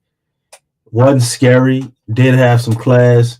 Was respectful, but it still get down and dirty. You know what I'm saying? He was an excellent scorer, well-rounded player all over in the league, and he always found a way to contribute on a team that led to winning, even when he played with the Bulls and he wasn't really that premier scorer like we saw him be early in the league. He kind of leaned more on his defense. You don't hear a lot. I would have to dig deeper to look into Dylan Harper on his defense. A lot of what I think he can do defensively, I'm going off of his pedigree and the little I saw him do, but just understanding his role over there at Rutgers, man, like their team sucked. It was really just him and Ace Bailey. So defensively, a lot of times, he got steals and did stuff like that. But how hard can you really go defensively when you basically are the offense? Ace Bailey will get it going, be hot a lot of nights, but a lot of nights Ace Bailey was off, man. He's kind of up and down. This was their whole offense, and they tried like hell to guard Dylan Harper, man. They throw all type of defenses at him, and he always handled business. So he's got an old man game. He could come and he can back you down in the post. If you put smaller guards on him. And another thing I looked at with him, man, off the dribble, I wasn't expecting this so much because, everything you see from Dylan Harper, you see him kind of with the ball in his hands. And I just looked at some plays like, well, let me see him without the ball in his hands. Man, he moves excellent without the ball. I think you just didn't see it at Rutgers too much because they needed him to have the ball in his hands. He can his catch and shoot 3-point percentage is like 37-38% or something like that. So me realizing he can play without the ball, because when you look at his shot profile, in a lot of ways, he's like a shooting guard version of Zion a little bit. He gets downhill. 70% of his shots are at the rim. I don't remember the percentage, but he shoots a ridiculous percentage at the rim, especially for a two guard. Dwayne Wade like in that ability to be able to finish, excellent finisher. The only thing he's missing to me is just more experience, getting with a coach that probably can open his game up more. He continue to add stuff to his bag. Like I don't see him having a floater. His pull-up jumper, it ain't bad, but he can stand there and improve. I mean, you see his 3-point percentage is 33%. A lot of that is because of his pull-up threes, and he started playing around with some of the shots that two guards taking out of them damn Steph Curry shots and stuff. You saw him later in the season starting to do that, take some of them longer threes, and he was hitting them at a nice clip, man. So this dude, his athleticism is nice, but he ain't no VJ Edgecombe when it comes to athleticism. So, but he got a nice little first step though, and he is athletic. He got enough. That's what I see James Harden. He's super crafty like Harden is, man. You'll see him do something and he just make it look easy, and I think this is the move, man. If we some type of way can look into getting him or Cooper Flag, I'll let one of y'all talk about Cooper Flag. We know Cooper the truth. You know what I'm saying? That even though I like Dylan Harper, y'all heard me, I ain't doing nothing but talking about. I still think Cooper. I'd take Cooper over, to be honest with you. Just his versatility is just unmatched. But with Dylan Harper, man, I think he can come in and he can fit and solve two problems at once. DeJounte is hurt, right? You still got CJ here. I think you can just plug Dylan Harper in. If you can put him in that starting lineup, depending on how the coach looks or wants. I love Herb coming off a shoulder. You got Trey coming off a shoulder, so you're probably gonna have a situation in the beginning where one of those guys aren't ready. And if Dylan can just get a chance and show what he can do in the beginning of the season, I think you may be able to find either a point guard or two guard in the future, because I think he can play both positions. Like I said, he got solid playmaking ability. You didn't see it as much, but I seen so many passes, nice passes he made, and his teammates they missed the shot. So it's like, and he got 4 assists here, so you can't underplay that. But his playmaking is, I wouldn't say a question mark fully, but it's like, leaves some things to be desired, and you wonder how that could be if we could use him as a point guard. But I think he could definitely, just from what I've seen, he'd be better than CJ McCullough. So that's really an improvement over him playing a point guard spot while DeJounte Murray's hurt. Or if we decide to keep DeJounte Murray, he comes back, I think he can easily take that CJ McCullough role. And he can fit there and in the future be a lot better in that aspect. And those things that we get frustrated with from CJ, I don't think you get out of this kid. He makes a lot of intelligent basketball players. And outside of Cooper Flag, man, I think he's pretty much your best shot at a sure thing. He seems like a shoo-in to at least be an all-star once. Yeah, DC, I gotta agree with you, man. I had the opportunity to kind of, when I'm not studying prospects for the NFL draft, man, coming up, I did do some work looking at Dylan Harper's tape. Man, what's Stacy talking about? Ryan Harper got this guy. I mean, got his son ready to play, man. Right. I mean, the guy is a natural, man. I mean, what he do, like you talked about. Oh, Q. I gotta say this. I forgot. Guess what he do, bro? That we always messing up. Mm-hmm. He throw excellent lobs. Yeah, that's right. Him and Zion look awesome together, bro. My bad. Go ahead. You got it from him. No, you're right, man. I just love the completeness of his game, man. Ryan Harper.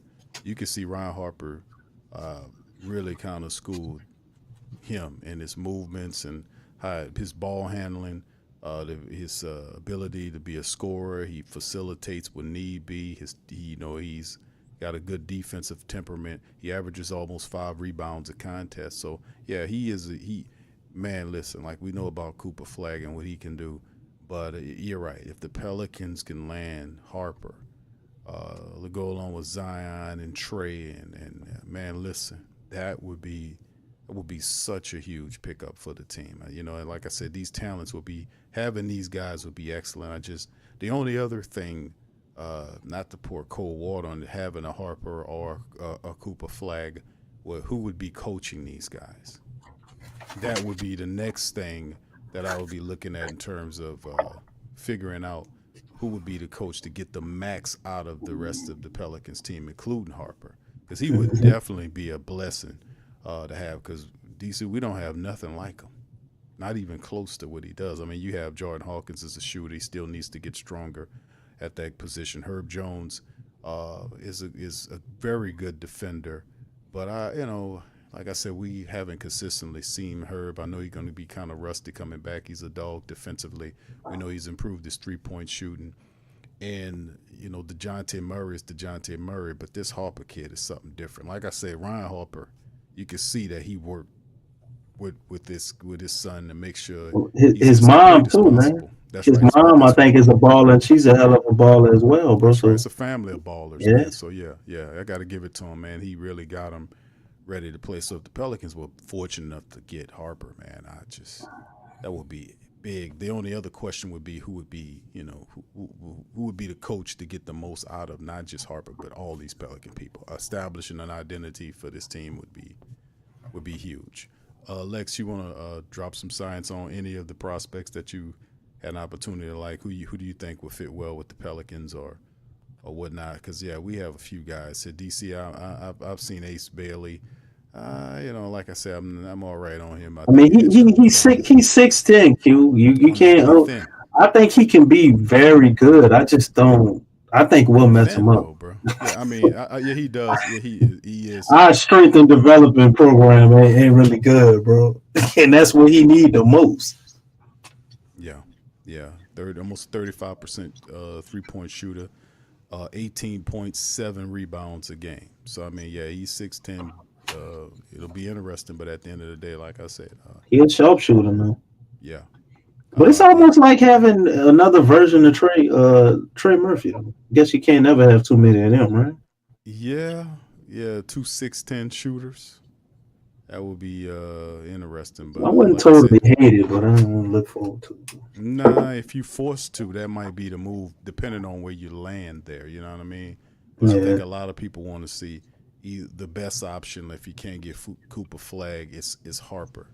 And then the third, what do you think the third? Do you agree with me with Edgecombe would be probably the third most complete player? It's a bit of a drop off from the 1 and 2, no doubt about it. I mean, if I'm being honest, what's my guy, man? Let me pull this thing up on my computer. The most complete? The third highest ranked player besides the top two, obviously, Cooper Flag. We don't need him, but I like Derek Queen. But his ceiling, I don't know what that would be. But to me, he's like a guy I think you could come in and plug and play and get value out of him immediately. But for the Pels, that third guy, it probably would have to be VJ, man, because as much as I'm saying I don't want him, he's 6'5". He 180, 180 pounds. He's a slash and 2 guard. It works in one sense, but the shooting is what runs me away. But I mean, he's a hell of a defender. He's a hell of a defender. Got hops for days. They're cramming over here too. He highlights. I don't know who's gonna be throwing the lobs because that ain't really his expertise either. No. But if you had somebody there that could throw lobs, you got to worry about him and Zion. Man, look, somebody getting dunked on down there every night probably. But offensively, just watching him, I think his game could use some work. He's very dynamic, and he's not a horrible shooter. I don't want that to get placed there. He's just not a guy like I feel like I could put the ball in his hands, like give me a 3-point, kind of. You know what I'm saying? Like I'm not really trying to depend on him that way. But with the gravity of Zion and hitting open threes, I think he's definitely good enough to do that.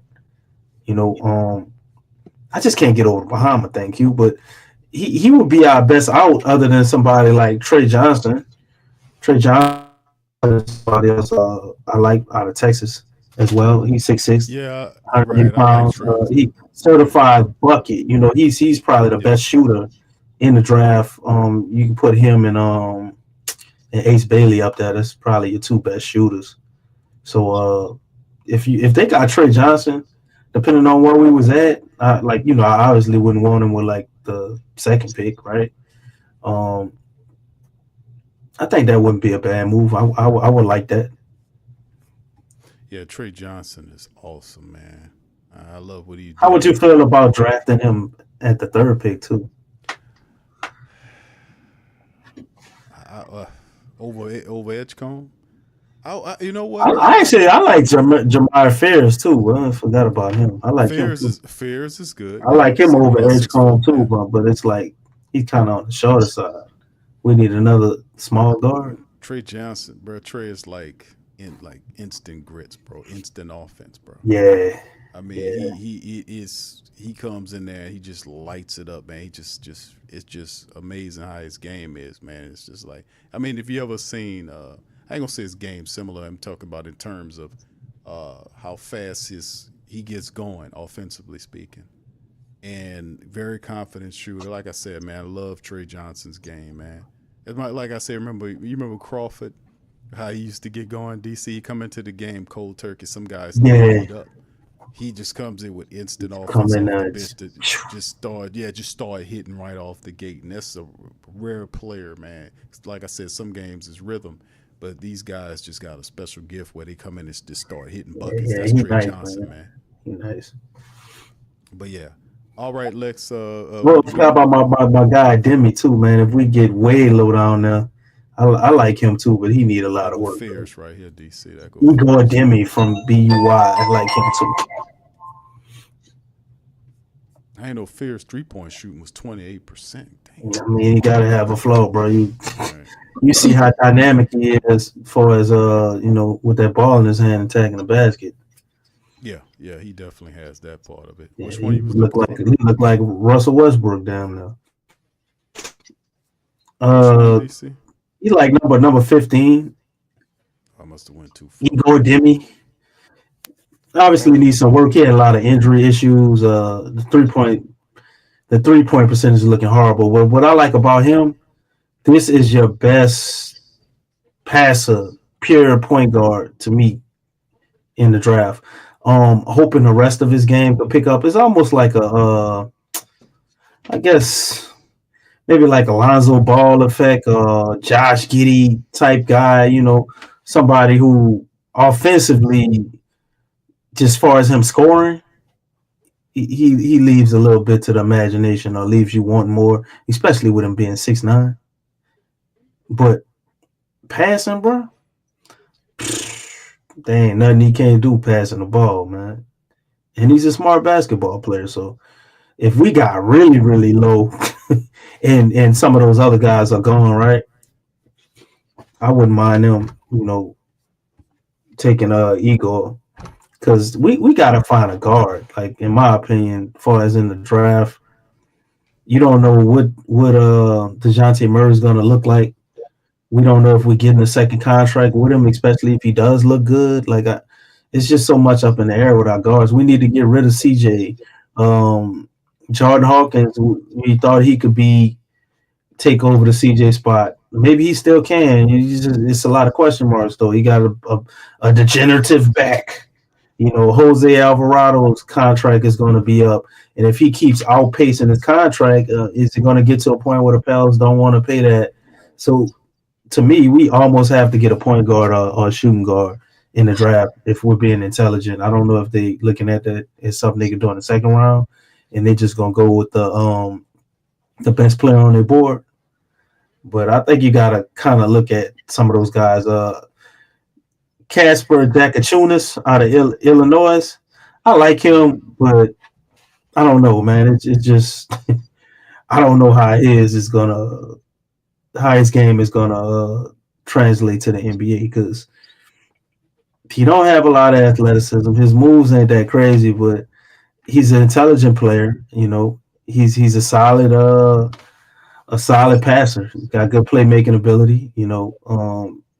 Some people might feel like he better than Igor, but he shoots better. Yeah, he do. He's 32%. He's a solid player, man. I'm not sure he's gonna be what he was in college in the NBA, if that makes sense. But I think he is a player that could grow into a starter and go on somebody's team and make an impact. But just where we're looking at picking, Jackachunas or Igor at this point right now would be kind of a stretch, and there'll be those other guys. I mean, who would be considered like the best point guard in this draft? I mean, because it's kind of strange. I mean, it's kind of depending on what you're looking for. And what my man at from Florida? Where he at? He must got him. He's probably. He's gonna stay. Later in the first round. He got 30 people. He don't look like he up there. Or the beginning of the second. Oh, he is. He up here. They got him at 26. Okay, so yeah, that's the last time Walton Clayton Jr. I like him. I like him a lot. Just the age and 6'3", man. I don't know. We already got so many size problems. I'm not excited about getting somebody that small in the backcourt. But best point guard to me, Q, is somebody who ain't even play point guard, and it's gonna be Dylan Harper to me. And how tall is Dylan? 6'6". 6'6". Okay. Yeah. 6'6", and shit, he probably bigger than most point guards in the league right now. I mean, he's like 215 pounds coming in as a rookie. The trend of the NBA is big guards. Yeah.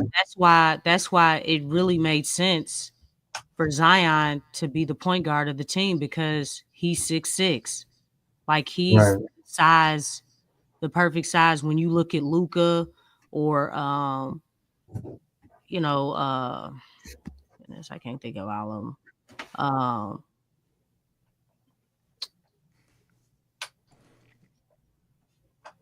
Shoot, even Luka, and who you name the team?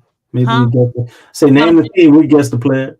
Just there's a lot of guys that they're big. You know, James Harden, should have said him, but yeah. I mean, there are a lot of big guards. And I'm not talking about like quickness, like they have size. Right. You know what I'm saying? Like you're seeing that's kind of like a trend that everybody's going for. Even when you look at, you know, Tatum and Jaylen Brown, you know, they handle they do a lot of ball handling duties, even with probably more so than White and Drew Holiday. You know, I feel like they play more of a two guard position instead of the one. So when you look at that, I mean, it's just the guards are big. So definitely you can't teach size. We all know that. Nothing against Jose. I mean, Jose has a lot of dog in him, but he's lacking size. And I think Dumars, as far as choosing somebody in the draft, I think the first thing he's probably going to look at is toughness and who has those dog-like qualities. That would probably be the first thing. The second thing is definitely need a big guard. So the dog-like, you know, just having that it factor, like getting after it, you know, like just major toughness, because this team lacks toughness. I mean, you got a lot of, I mean, even when you just look at, you know, the guys on this team, they just look like nice guys, you know. So we need to kind of change that persona and get them like a major dog a bit. You don't think that could come from maybe a vet as opposed to a rookie?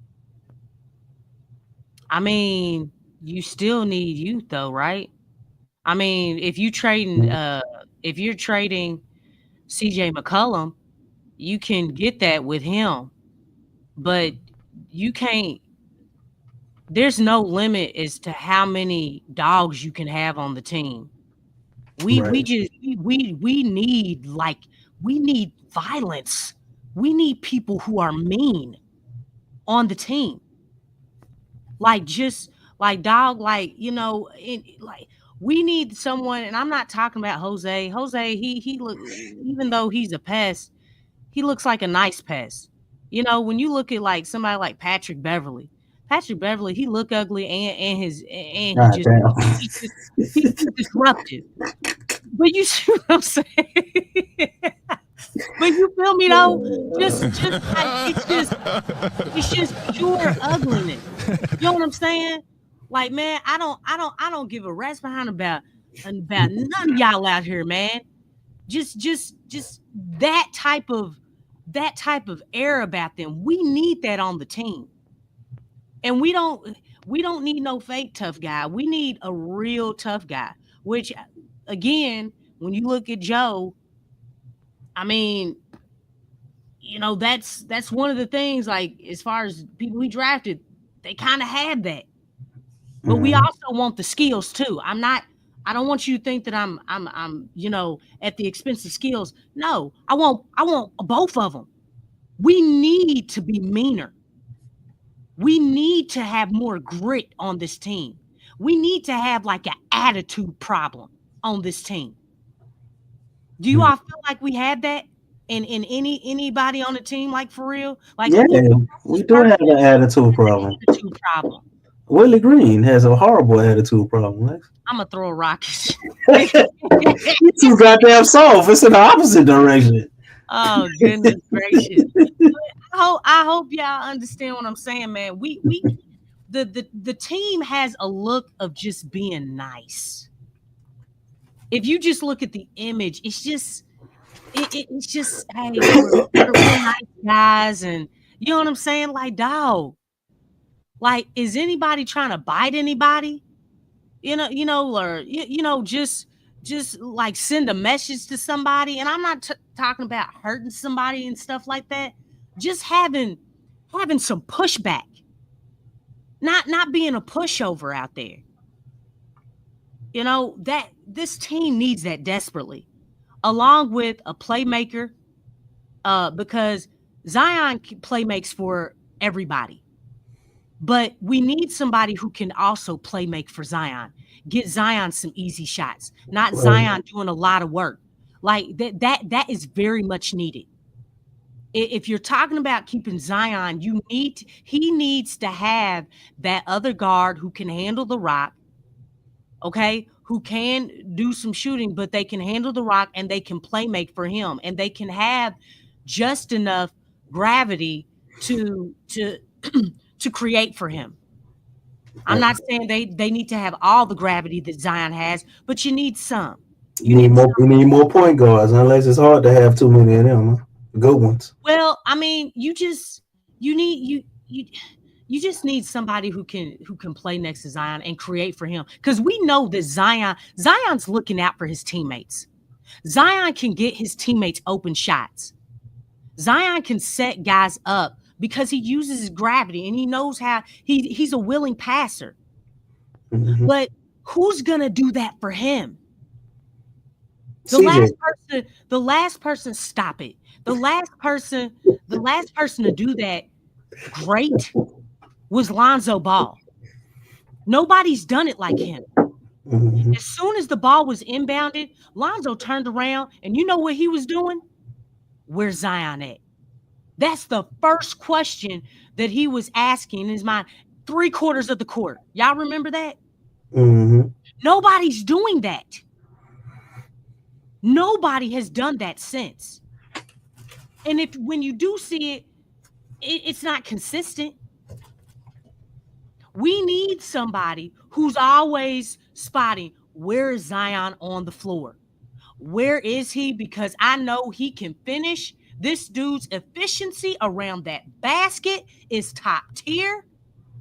I need to get the ball to that dude because that is an automatic bucket. You got to have that type of guy. And the team hasn't had that since Lonzo. They haven't had it. Because that's what Lonzo always did. Man, even like when you look at that first game, Zion's debut against the San Antonio Spurs. It was funny because Zion shot 4 for 4 from behind the arc, right? It's funny. Lonzo had the ball. Zion passed it to him, and Lonzo, he had it. He kind of did triple threat, and then he passed it right back to Zion. He did that on quite a few times. He kept giving that ball to him. Now, dog, you got it. Come on, man. Let's go. That's what you kind of need. That guy who's like he doesn't hesitate to give the ball to Zion. What about Trey Murphy too? Because Lonzo Ball, B.I. had his best season playing with Lonzo Ball. Okay. What he ain't here. No. I'm saying that same player can unlock Trey Murphy. Yeah, well, I thought Zion was already doing that, but yeah, I mean, it's the same thing there. He got another level. If you have another playmaker, okay, that can create for Zion, that's automatic for anybody else. But I think the biggest problem is someone creating for Zion, because Trey Murphy is not necessarily creating for Zion. I think it's more so Zion creating for Trey, and Trey also getting to the point where he's creating for himself, and that's great. But we don't want to work Zion so much. I love Zion handling the rock. I think it's great, but we also want when the team needs a bucket, they need a quick bucket. We know who to go to. We know who that guy is. And so if we know who that guy is, who can help create for that guy? And just have those dog-like qualities, man. I mean, if that's Dylan Harper, I mean, that's great, but I don't even know if it's feasible for the Pelicans to get him. I think somebody else is going to get him.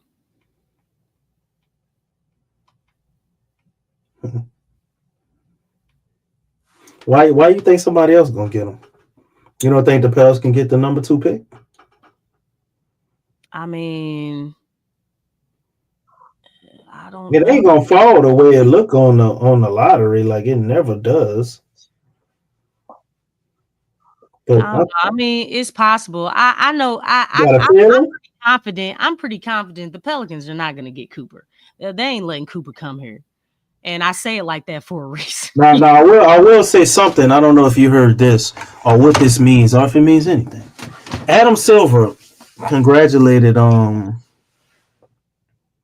Joe Dumars Mm-hmm. coming to the Pelicans, and he talked Yeah. about him being there and Mm-hmm. And Yeah.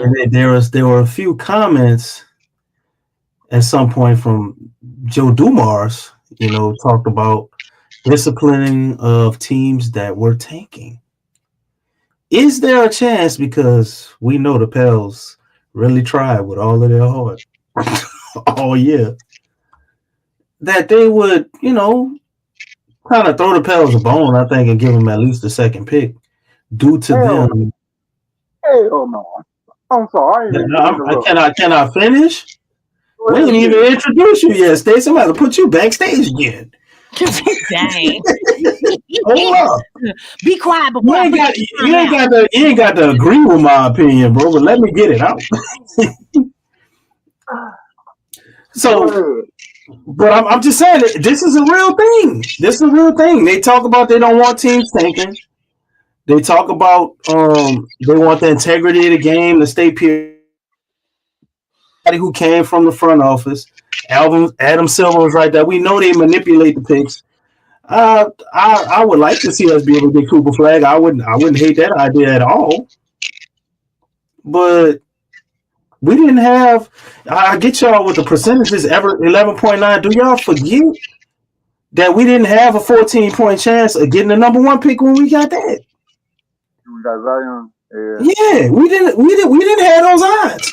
And if you look and you go look at others, I'm sure there were other teams that's up there every year and pick 1, 2, or 3 that didn't have a 14% chance odds.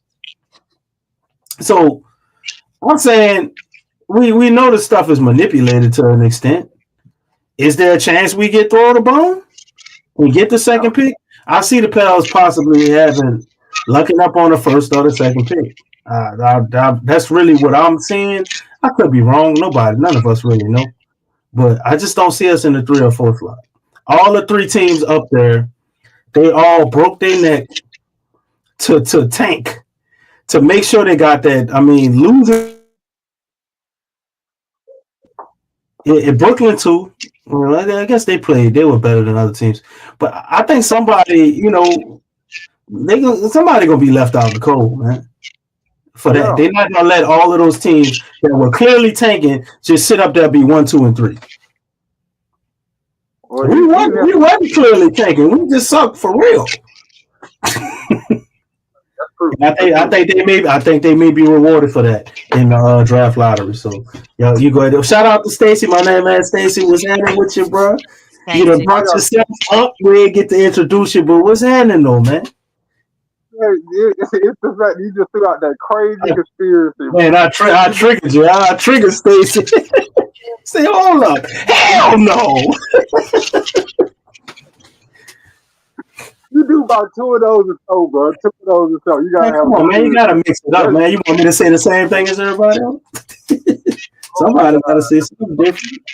The lottery is honestly everybody gonna be watching this lottery, and they're watching the lottery for the next 2 years, because next year's draft is even better than this one.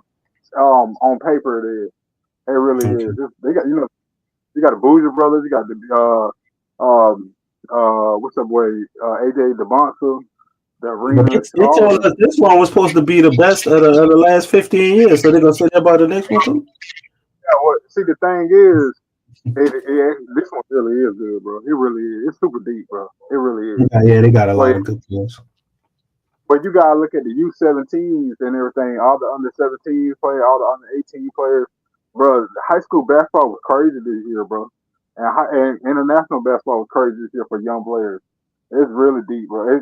The talk about next year is for real, because the Bouger brothers and AJ DeBonsa And we already know about Melo's son. We already know about Arena's son. Yeah, Melo's son crazy, and Gilbert's son.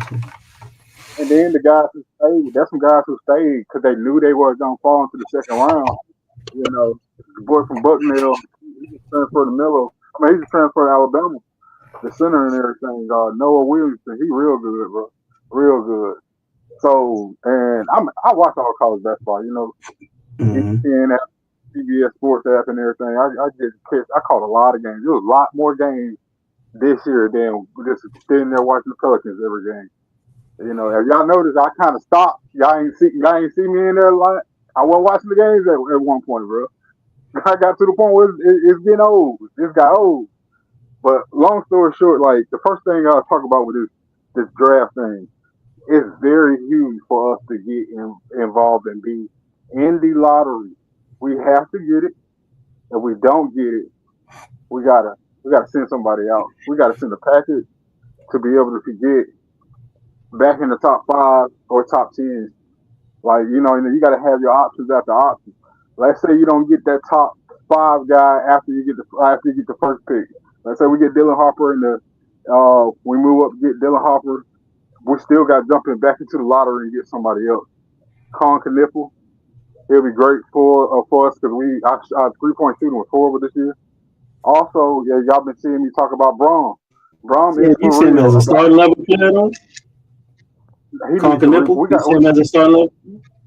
Heck yeah! Colin Kniffel can shoot, bro. He with it. Colin Kniffel. No, I ain't down his shooting. I'm just talking about everything else. Yes. Colin Kniffel gets open. He does what he got to do. He play for Duke, bro. It's the same thing you get with JJ Redick. Colin Kniffel is right there.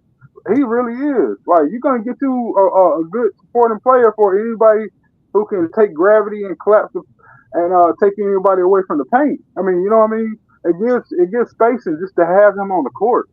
You'll see. No. I'm not down on that. I'm really alluding to the defensive side, man, because they talking about trying to get toughness and wanting two-way players. You know, that's the mindset of Joe Dumars, and I don't see them drafting Colin Kniffel. Yeah, and you know, even with the Dylan Harper thing, what's the Dylan Harper be a godsend for the Pels? He would be a godsend because he can learn from DeJounte and everything. Mind you, DeJounte gonna be more like a coach next year, but he can learn a lot of good things like that. If we don't get I would double up at guard if it came down to it.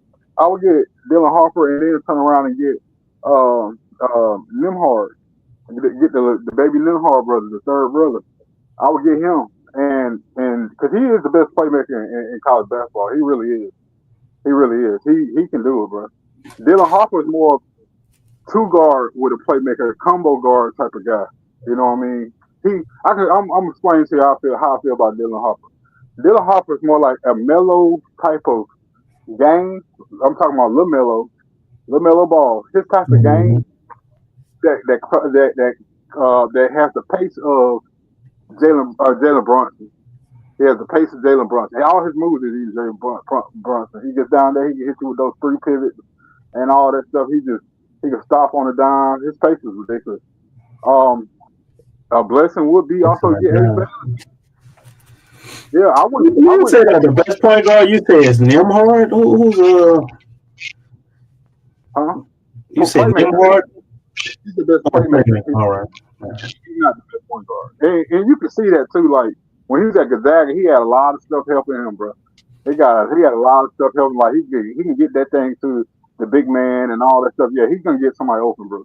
Who's your number one guy? If no Dylan Harper, who's your number one guy? Outside of Dylan Harper and Flag, obviously. For New Orleans? Yeah. For New Orleans? Man. For New Orleans, try to make the playoffs next year. Whatever you want to go with it don't matter. We got to package that first pick and move CJ with it to get another player to come over and help. So if you can't get Dylan Harper, you're not even drafting nobody. What will happen is we go after DJ Epstone. That's what will happen. If we got a top If we don't get screwed out a lot of it. No, I mean, we know they do the dumb stuff. I'm trying to give them some ideas. That's why we here. What you want to do? That's what I'm saying. Yeah, I don't care about what they gonna do. They do stupid stuff all the time. I mean, Ace wouldn't be a problem. He wouldn't be a problem, even though he got a lot of whole thing, but he wouldn't be a problem. Yeah, he a hard worker though. Yeah, you can tell he's gonna be an all-star one day. You can tell. You know who Ace Bailey is? Ace Bailey is Brandon Miller. He's Brandon Miller. He's a 6'10" Brandon Miller, which is like a Paul George type of a player. So yeah, he got all that. And I watched a lot of Rutgers games. Then I was so pissed because I would bet on Rutgers. I'll bet on Rutgers. They showed me a lot, bro. They showed me that they not that good. And he was part of it. But Dylan was not the problem. Dylan wasn't the problem at all. Ace just wasn't consistent. He wasn't consistent at all, man. I'm being honest. I don't think this is a good time to really bring up somebody that like a Paul George. I'm sorry. Damn, I'm not. I'm not really on Paul George's game like that. I'm like, nah, I'm good, dog. You know what I'm saying? I mean, I think Paul George had an awesome game. To me, his mentality is what sucks, and where that's Paul George. You know what I'm saying? So, but the way he played, his game wasn't bad. His game wasn't bad at all. It was this year. Well, I'm talking about his style, It's like, shoot, you good as your last hit. You know? There you go. Shoot. Well, and Brandon Miller, he's okay. I don't feel like I feel like Paul George, his best years were in Indiana. After Indiana, I don't feel like he was the same. That's what I'm talking about. The first OKC year, it was kind of he went crazy.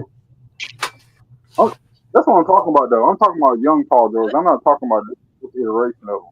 I'm talking about young Paul George, the game and everything. But mind you, we don't even know the system we're gonna run this year. We don't know. We all the way out the way.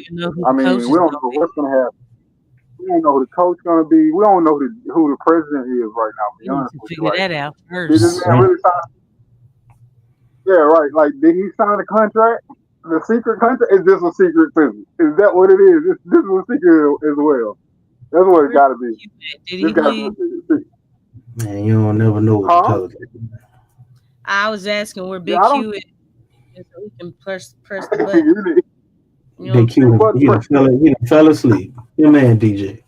I'm here. Wow. So we really. You are so funny. Big Q.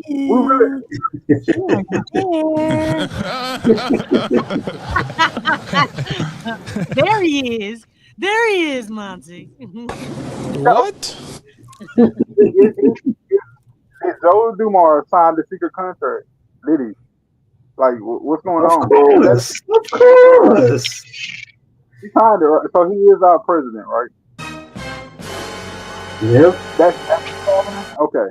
So that did happen. All right, because I didn't get nothing to secretly a 10-year deal. We all still stuck. The timing has to be right. Come on, how's Willie the coach? What system they gonna run? What type of players he gonna bring in? And then the lottery, like 2 weeks from now, bro. Like, come on, bro. Like we trying. I don't know what to say, bro. I really don't. We so in the books are bad. This man really left a mess. David Griffin really left a mess. If you look at the books, and I was showing this to DC about a week ago, about last week. Yeah, you was crushing all my teams, Stacey. I just had to keep it real. It was just being honest. Like, but you remember throughout the year, I was telling y'all this was gonna happen. I told y'all this how bad it was. That this man left the book so bad that we got 10 players on the contract, right? And we're still over the cap. It's still bad. We got $70 million in over the cap right now. We can't make moves to trade for anybody right now. Man, it's that bad. And do y'all hear that as well? Is that coming from me? That's you. I think you got the show playing in the background or something like that. I actually was turning on TV in there. I was watching basketball. Can y'all hear me better now? Yeah, you good now. Yeah, it's really bad right now. It's so bad that he left us in a rut. It's so bad that I have never seen a owner or HR fire the GM or president. Usually they would take the side of the president before they'll take the side of the employees. You see Bryson Graham and Willie still got their job as of right now. So it had to be so bad that this man micromanaged to the point where they fired the president. I have never seen that before. They usually take up for a president. It's crazy how bad he did us. And hey man, I ain't trying to impress nobody. I'm glad the season over with at this point. I continue to be playing, get a rebounder and rebuild this defense. We were the worst defense in the league this year. We gave up the most second chance points this year. What is that though? What is that though, man? Rebounding too. Rebounding and defense ain't nothing but effort, right? Or worse offense too. Might as well put that up there. We quit. I don't think the defensively, as far as the players, they that bad. They don't want to play for Willie. They quit. You know what? He doesn't. Willie is not motivating. You know, he does not. He doesn't light a fire under his team. The team, like, he doesn't give anything. Like, as a coach, you have to give your players something so they can play for you. Right. You gotta help maximize their gifts and you know what that comes from? Preparation, game plans. You gotta instill confidence. You gotta empower your players. You know, when things are down, you gotta be like, hey, you know what? Hey man, things ain't looking good. Time out. Let's run this play. Okay? You got to do that stuff. If you're not doing those things, yeah. I mean, dog, you're not being a coach. Like, why should I believe in you? You don't have my back. I feel like I have nothing to fall back on as a player. Because let me tell you something. As a player, and Stacey, you probably know about this. When you're out there on the court, you're going through ups and downs. Pressure can get to you. You know what I'm saying? You can have a moment in the game where you start panicking, where time is ticking. You need something to get done. That's when you can rely on your coach to call that timeout. Hey guys, let's calm down. Breathe in, breathe out. Okay, what are you all seeing out there? Okay, look, calm down, keep a level head. Here, we got to play right here. I want you to run this. Look them in the eye. Like, hey, I need you to keep that fire up. You know what I'm saying? Like we got to get back in the game. You know, you got to do that type stuff. You know, that's what's needed in the game because the game is full of ebbs and flows. It's full of them. And so when you're talking about a coach coming in and empowering you, instilling that confidence, reassuring you, you know, bringing your emotions down because your emotions do get high in the game. You're invested in any type of sport. There's a percentage of investment of emotions. And so when you're outside looking in, that's where you come in. You have to be that level-headedness that players need. So look, if Joe is speaking what he's talking about, and I hope, you know, he hires the right guy too. Just get rid of Willie, but hiring the right person. Because that makes a huge difference. But, you know, no wonder the guys quit on him. Like, you're not giving anything. In order to get something out of someone, you have to give something. And he wasn't giving it all. You know, as he said, you know, I'm trying to keep my money in my pocket. That's right. Chicken head. That's like, what are you doing? You know, I'm just like, dog, you ain't giving nothing. You know what I'm saying? You ain't trying to do nothing as a coach. You My, know. my man, All World Trucker got a message for you, Big Q. Play that chicken head song. 199. Appreciate you, brother.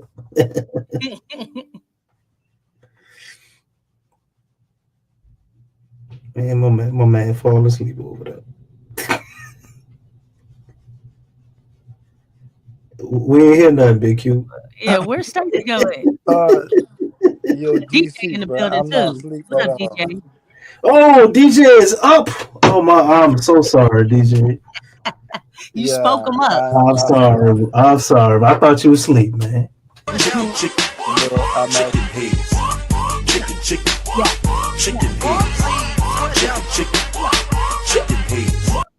All right, we appreciate it. The timing was horrible. We appreciate it. Yeah, it was. It really was. More do you want from me? Better timing. And stop crying. You know, we already got that problem with Willie. We holding you accountable. Woo! What's going on, DJ? DJ up in the building, man, up in this thing tonight. My man DJ is up. He is not asleep. He will be up for approximately 25 more minutes. What's happening, DJ? I am not asleep. I'm weak.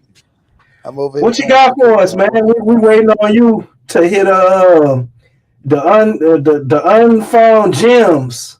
You know, you always finding somebody that has been tucked in the dirt way up under there. What you got for us on this draft talk tonight, and your thoughts about the Pels and Joe Dumars and all that, bro? Oh man, DC, bro, you always starting with me, but it's fine though. What you mean? It's cool though. It's cool. All right. So I'm glad the season over with. Let's start there. First point. Great riddance to Willie Green and David Griffin. I hope y'all the best in y'all coaching and front office career. So kudos to them too. Second of all, I know for sure he's going. If he doesn't go, maybe in the first round, he's going second round. But he can be a sleeper. And I was talking about Walter. I forgot his last name, but it's Walter something Jr. Clayton Jr. He says that's your man from Florida. He told me to go look up.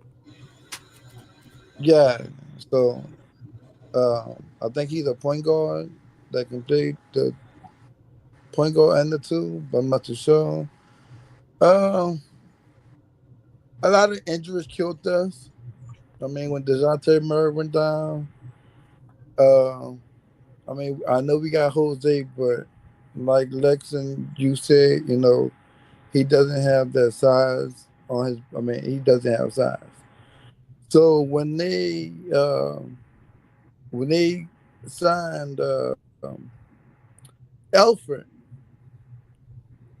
they I think he played maybe 5 games and they cut him, and he went somewhere and they signed him, and I guess they cut him, and we magically re-signed them for the rest of the season. So I mean, I think we do have Alpha Payton next year, but that doesn't specify the point guard position, because Alpha he's like a Rondo pretty much, if that makes any sense.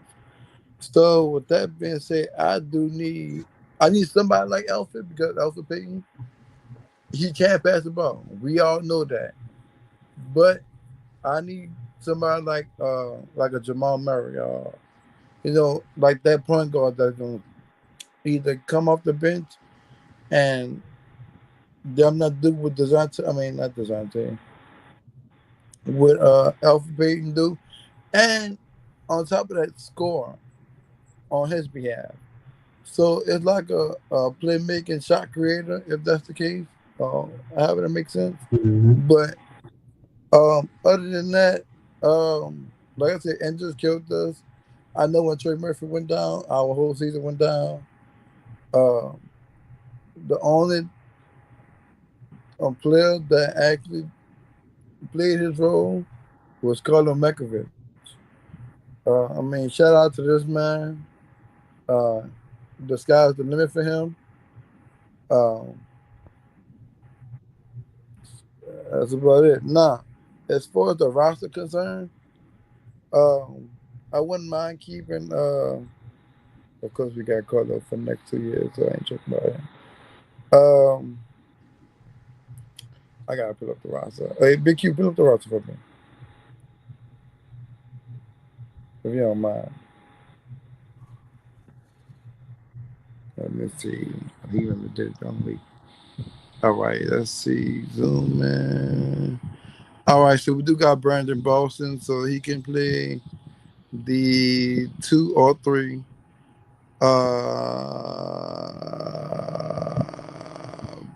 Bruce Brown, he can go. Antonio Reeves, I mean, our 2. Oh, I wouldn't mind keeping Keon Brooks. That's another player I won't be mind keeping. He played solid, when his number was called up. But Jeremiah Robinson Earl,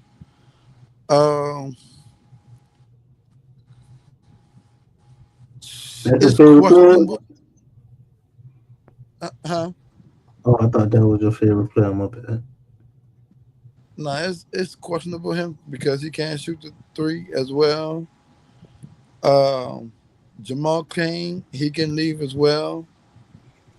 Lesnar Quiznos, questionable on him.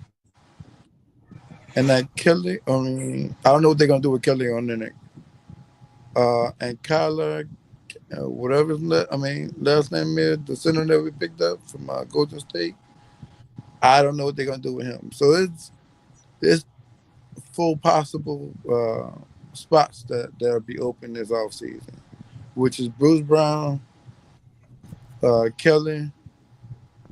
I don't know what they're gonna do with Jeremiah Robinson Earl and Jamal Kane.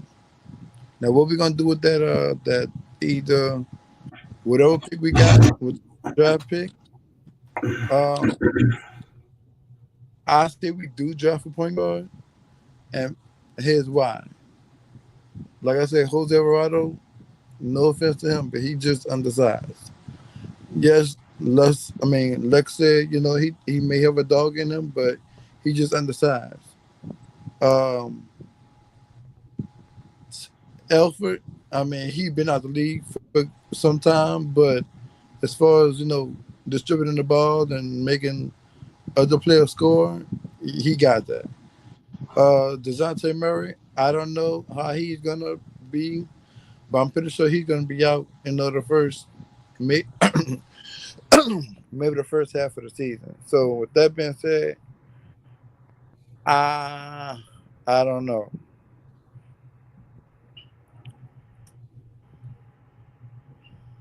All right. I think Jamal Kane done. I think he's never gonna play NBA basketball ever again.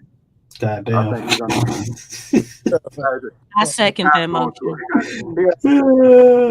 That's funny. He's gonna have to go overseas, and not even the big league overseas. I'm not talking about the Euro League teams. I'm talking about like one of the Filipino teams or something like that. He's done. Like he cannot play NBA basketball.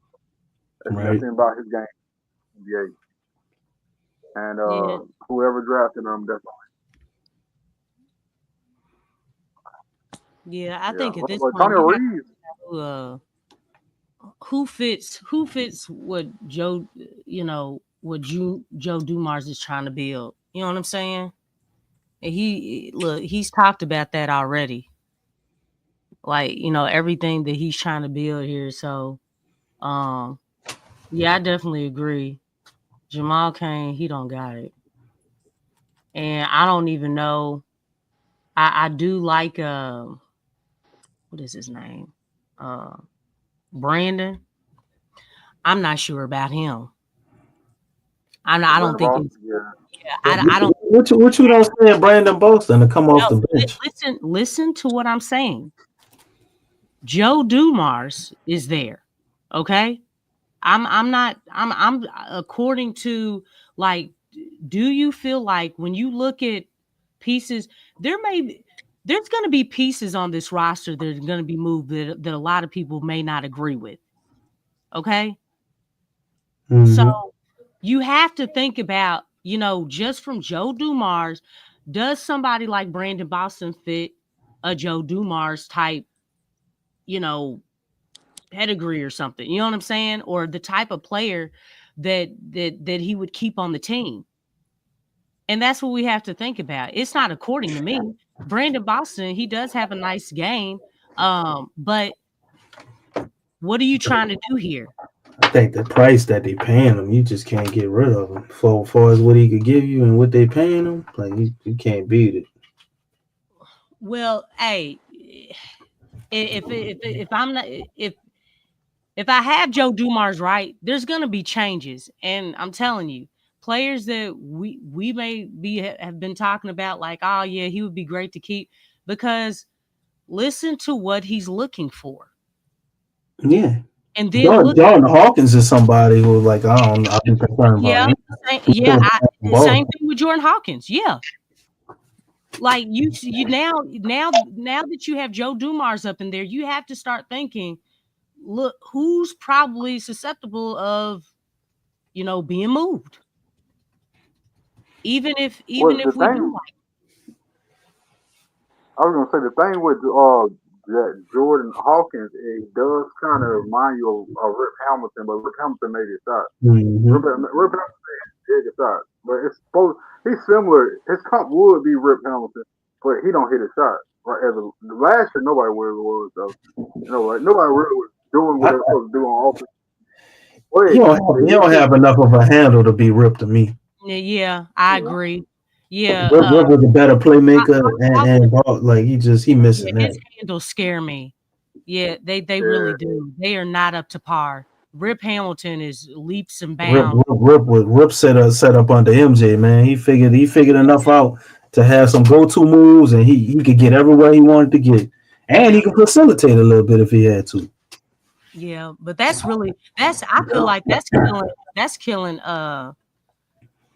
Jay Hawk. That's killing him more than the defense. I feel like defensively, I'm not saying that he's great, but he's okay. But the fact that you don't have no handle, man, and you're a small guard, you're a small shooting guard, you have to have a handle.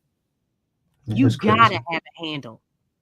Like he struggles on bringing the ball. Of course, sometimes when he's at the top of the key, I'm like, dang, they about to pressure that dude. They about to pressure the living snot out of him. Mm-hmm. I don't know how many times I saw it. They pressured him and he got the ball stolen. And guess what? We didn't have no backup. It was just him and the person who stole the ball from him. Deion Waiters was the same way. And that's probably what Griff saw in. I ain't gonna speculate that. I was gonna say that's probably what Griff saw in Hawkins is Deion Waiters. But no. You know what? Dang, man. Damn. Don't say that. So he wanted to make the same wrong moves again, huh? Golly. And make them work, huh? He got fired. He got fired, didn't he? He got fired first. He got fired probably a week before the rest of them got fired. They were supposed to clean the whole house. They threw the couch out first. They threw the TV out first. That's how that went down. Long story short, it looks bad for him right now. He'll never get another NBA job again. Hopefully. He's done. He can just run away. I mean, you think that after him drafting Anthony Bennett, that he wouldn't have got the Pelicans job? Well, we do know this. Do y'all remember Zion having that cryptic presser? And we actually were playing that presser the other day where he had the Kango, the Coogee Kango on, with the Sailor Man's hat on, whatever. About all the teams he liked. Was that what it? Which one was the one you're talking about? No, I'm talking about the one where he talked about like he came after the game and he said a lot. He said some stuff, and then 2 months later, we didn't see him again for the next 2 months. They say he had a hamstring, but that he got suspended. What happened was this: I know what you're that talking about. Friday he played. Sunday he didn't play, and he Yeah. talked about he was supposed to have to stay at home, and then he had an injury, was supposed to stay at home. Then he came down and played really good that game, and Against the then Cavs. against the Cavs, a team that was Yeah. that we really struggled against at times, but turned out like after that game he had a presser, and then we didn't see him again for the next 2 months. Yeah. Suspended. Yeah, that was weird. That whole sequence was weird. And then he came back and he looked like, you know what I'm saying, Bo Jackson, 6'6", Bo Jackson and stuff like that. Yeah. Like I don't know, bro. He lost all that weight when he came back. But yeah, I think that we kind of can feel that really Griff suspended, and then also Zion only played 30 games this year. If he would have played 60 something, he would have got his full contract. He's only guaranteed 7.5 million of his contract. It's really bad. And then when it come down to it, like that's why we had to let B.I. should have got traded last summer. He should have never started the whole season with us. We should have had fulfilled B.I. from the get go. But then during the trade deadline, we do trade him, and we get the breadcrumbs for him. And now the books are still bad, and it's so bad that we talking about roster construction right now with a whole new GM, whole new president, whatever. He's not going to be the GM, but he's going to be the president. Whole new president, and we got a whole new president talking about roster construction and coaching staff and everything that goes with all of that. And that whoever comes in, the books are bad. And then we only got one draft pick this year. We would have to trade the draft picks from next year just to get back in the draft in the first round. But we don't have a second rounder. We also lacking cap space to move anybody around. Who wants CJ McCollum is a big question. We came and tried. We signed a couple of these guys back. We're blessed to have Murphy and Herb on those beautiful contracts. Jose Alvarado, they on some real beautiful contracts, and Yves Nisi is a rookie. Those are good things that happen for us. But other than that, trying to restructure this roster to fit around Zion doesn't look good.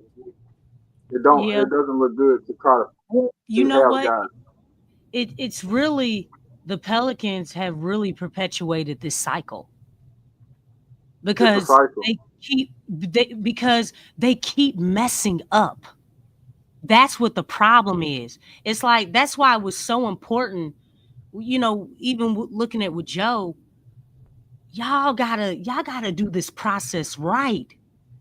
Y'all gotta have you all have to have more interviews with people so that you're not messing up. Because when you all mess up, you've messed up bad, and this is Gail included.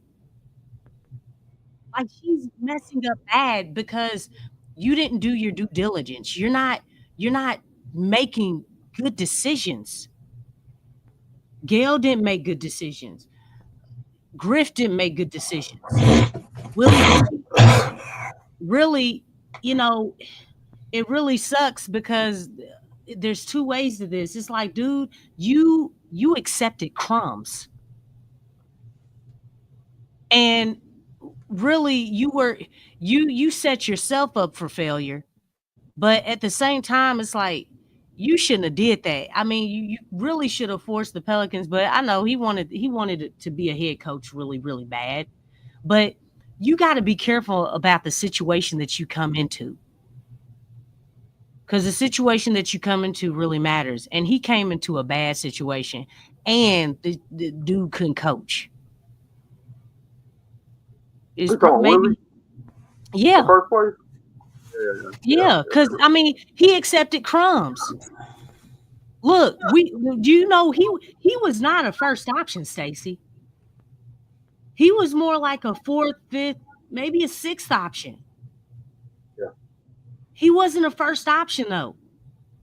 And he was the only he was the only person dumb enough to take this job. I hate to say that because they weren't. First of all, he had to keep the old staff from Stan Van Gundy. They didn't let him choose his staff. And really, it didn't matter. You know why? Because when he finally got to choose his staff, he still didn't do nothing. It didn't even make a difference. That's Willie Green. You know what's so crazy? Like, we're gonna just talk about cycle. The first time I came on last summer, we talked about how bad the reputation of the Pelicans is for other coaches. How they rumors about don't go down there and work for New Orleans, don't go down there and work for the Pelicans and stuff like that. I don't know if you know the name the Kroenke family. I don't know if y'all know them. The Kroenke family owns the Rams. They own the Nuggets. They own Arsenal over there in England, the soccer team. They own them. They somewhat own the University of Missouri. Yeah, I already said the Nuggets. But they got their hands into everything. I guarantee you they're not having an issue with the Nuggets right now. And they're not having an issue with Arsenal right now. And they're not having an issue with the draft. Because they so organized. See, Gail is not organized. So, and we can even talk about it in this way. We look at superheroes. We look at superheroes and stuff like that. And we all know that Tony Stark is very smart. But Tony Stark doesn't have a superpower. But he does, though. He's organized. Mm-hmm. He's not like Captain America. He's not like the Hulk. You know, well, the Hulk got all the power in the world, but he's not organized because he can't even put together a sentence or whatever. Batman the same way. Batman is super organized. That's why he has his utility belt. And he has his bat computer and his bat helicopter, and he got things for different things or whatever. Mm-hmm. That's what makes an intelligent person, a smart person, be overwhelmingly intelligent because of how organized they are. Most intelligent people or rich, like, they're not organized. Their rooms probably are dirty or stuff like that. This is the truth. Like, some of them can't even. They have to have a helper to help them out. Like, Einstein had to live at a place where people helped him all the time because he couldn't organize his rest of his life. All he could think about was math all the time and science all the time, physics all the time. Gail Benson has got so much on her plate right now that she's super overwhelmed. She ran into something that Mr. Benson had organized. He was organized holding down the fort for the Hornets in the city of New Orleans and and also the Saints and everything like that. I was telling DC about a week ago. I was telling him that Master P speak highly of Mr. Benson. And the reason why is Master P's first job was being a vendor inside the Smoothie King Center when he was a kid. Or inside the Superdome when he was a kid. Selling popcorn and everything at 15 years old. And Mr. Benson met him and would take him on his wing to a certain extent. And then that's how Master P got to the point where he wanted to become a millionaire himself. And you see how successful he is. And Master P gives that man his credit along with his granddad. Real talk. Miss Benson don't have all of that. She got the draft next to. They don't even know who they drafted. I'm talking about today. Today, it came up that Shadur Sanders fall down to the Saints. Would the Saints take him? Everybody on panel said we don't want the Saints to take Shadur Sanders. And we all know, everybody on this chat, DCBQ, everybody in this throughout the whole chat, we all know that Shadur Sanders is exactly what the Saints need. People are already saying in their head. You're getting off track a little bit though with that, because why would they make it known that they're supposed to say they don't want to draft him? Like, they said they were high on Patrick Mahomes, and then everybody jumped in front of him and drafted him. You know, we were supposed to draft Patrick Mahomes. That was a well-known thing. So I don't know if I believe that. He might not be there. Probably not gonna be there. But if he there, I think the Saints draft him, man. I think that I get what you're trying to say, but I'm just talking about how the people reputation of him of the city of Miss Benson's product, how bad the reputation is right now. Yeah, you're right. That's what I'm talking about. It's really bad. That's why they needed Joe Dumars, who has respect. And I don't know if you noticed, they've been pushing that, Stacey. They've been talking about how Joe Dumars, he's got respect around the league. Respect. Yeah. They keep trying to say that they ain't gonna have no respect, man. Respect is earned. You can't keep talking into it. No, they gotta have its positive examples. But he's coming from the NBA office. You know what I'm saying? Like he has built relationships. It's way better than Griff. Griff I don't feel like Griff had respect. People looked at him like how we look at him. The dude's a clown. Right. Yeah. You know what I'm saying? Joe Dumars, first of all, it's like the dude played. He played the game. He was with the bad boys. It's like, hey, man, bad boys ain't nothing to turn your nose up at, whether you are a fan or not. No, then, he did build at Detroit. He did build a championship team. And I think that's the only championship outside of the bad boys that Detroit has. Am I correct? Yeah. Right? That's right. Yeah. So, I mean, he's had highs and lows. You know what I'm saying? I think, again, when you come... The Red Wings is the team. The what? The Red Wings. But it's when you talking about other sports outside of hockey, yeah, it's the you talking about that family who own the Rams you was talking about? No. She said the only championship that the city of Detroit has is No, I'm talking about. I'm just focusing on basketball. About the NBA.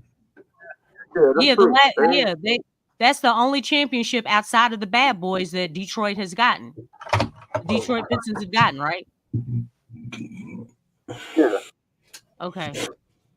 No. They won it in 04. Ben Wallace and Rasheed Wallace. Yeah, that was that team with Chauncey Billups and Rip Hamilton. That's what she said. That's what she said. She said Joe Dumars was a part of every championship they ever won. That's what she's saying. That's true. That's so true. Yeah, I was just saying, like, as far as outside of the bad boys era, that's the only championship the Pistons have won since that time. That's what I was saying. Right. I mean, but yeah, like DC kind of summed it up. He's been a part of all those, so I mean that speaks volumes. And Joe Dumars didn't have a LeBron James, and he didn't get pimped out by a LeBron James, so when you look at that just from a player, from an executive, he has been successful. From a player point, he's been successful. He's worked in the NBA front office. He's respected there. He has respect. And guess what? That's something that the Pelicans have been missing. They don't have anybody that deemed like, hey, shoot, they may say whatever they say about Gail, but it's like, but Joe, Joe, highly respected man. You got to take him seriously. He's a nonsense type person. You know what I'm saying? Like that's what you're getting. And that's something that the Pelicans didn't have. And and hopefully Joe can bring some of that respect that he's earned, that he's gotten over the years, that he's developed, that he can bring that persona to the Pelicans, because golly, man, it's so tiresome and irritating and just horrible that this franchise is not respected. It's not respected. We say it all the time. The Pelicans are looked at as a joke. Nobody takes the Pelicans seriously. The Pelicans don't even take themselves seriously. We don't take them serious. Exactly. Look how the organization treats the supporters. You're not transparent. The slightest. you don't care about, the supporters of the team. You don't care. And really, I still feel like, looking at Gail, I feel like this move that she made with Joe Dumars, because like I said, it was tunnel vision. They didn't talk to enough people or anything. That's why I feel like a lot of people are kind of on the C average when Big Q took the poll as far as with this move and everything. I think it's more so about that than anything. But I feel like she made this move. She was like, oh, the fans weren't coming. We need to do something. Oh, friend of the organization. Well, she in for it if she don't fry and win it, because the fans still ain't gonna come. And according to on paper, she made a change, so she thinks that that's gonna make people come back to the arena. And it's like, dude, you are so dumb and not bright. That's not it. You have to put a winning team together. It's not about, okay, you got Joe Dumars and he's from Louisiana. It's not about that. Like, this team needs help. It needs winning instilled in every department, from the medical field, from the coaching staff, from the front office to the ownership, and any other area that I've missed. Winning is not here. And hopefully Joe, he changes that. Changes that, but that's yet to be seen. So, what were you saying, Stacey? Well, I was saying, like, the conservatives actually think like that. They feel like they can come. You know what? I was going somewhere else. Hold on. All I want to know is, did hiring him, is it a good start to having us supporters forgive them after the season they threw at us last year? I mean, we were so excited for last year's season too. Going into it, we got the young. You still there? He faded into oblivion. Uh-oh. That's what talking about the Pelicans can do to you. The Pelicans and excitement. Oh man, somebody cut him off. You too. Yeah, he started talking about how excited we were. Stop it. Ain't nobody trying to hear that shit. That excitement lasted for about 2.5 weeks. Man, I don't even know if it lasted that long, because no, it's the Jonte got hurt, and then we were still excited, and then I think either Brandon Ingram or Zion got hurt, and one of them went down for the first time. It was like, oh shit, here we go again. It was all downhill from there. It only lasted about 2 weeks. Well, no, I think I started to see. For myself, I started to see the writing on the wall about things, and during the preseason, and I saw how we could not put our things together right. Yeah, I didn't like preseason media day. I didn't like it. Yeah, I just saw all how then basically we were supposed to have a training camp, but we ended up finding out the training camp was only 1 day. For real talk, it was only 1 day, and it wasn't full participation either.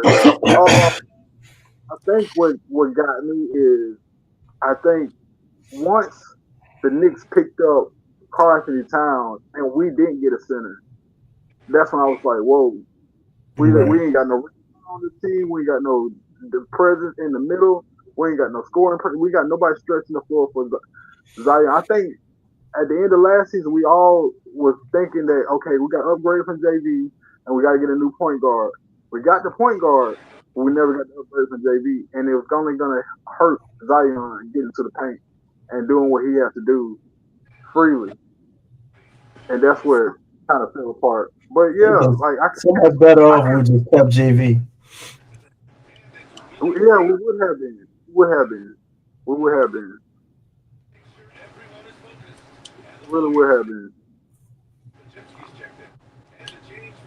You're good. Are you there, DC? Yeah, I'm still here. I'm still here, man. But y'all wanted up JV, but we would have been better off with him. So what do you think we need to fix this right now? You say the books are cooked. Yeah, I told you it's no. I mean, I can't fix it. I can't fix it, You bro. can't fix it? I can't hypothetically fix it. Damn. I think we're about 2 or 3 years out from making the playoffs right now. Even if we're fully healthy. If we're fully healthy, I think that's We're not fully healthy, bro. we're not. We won't see the jump until January. Of course. We're not. So we're not fully healthy.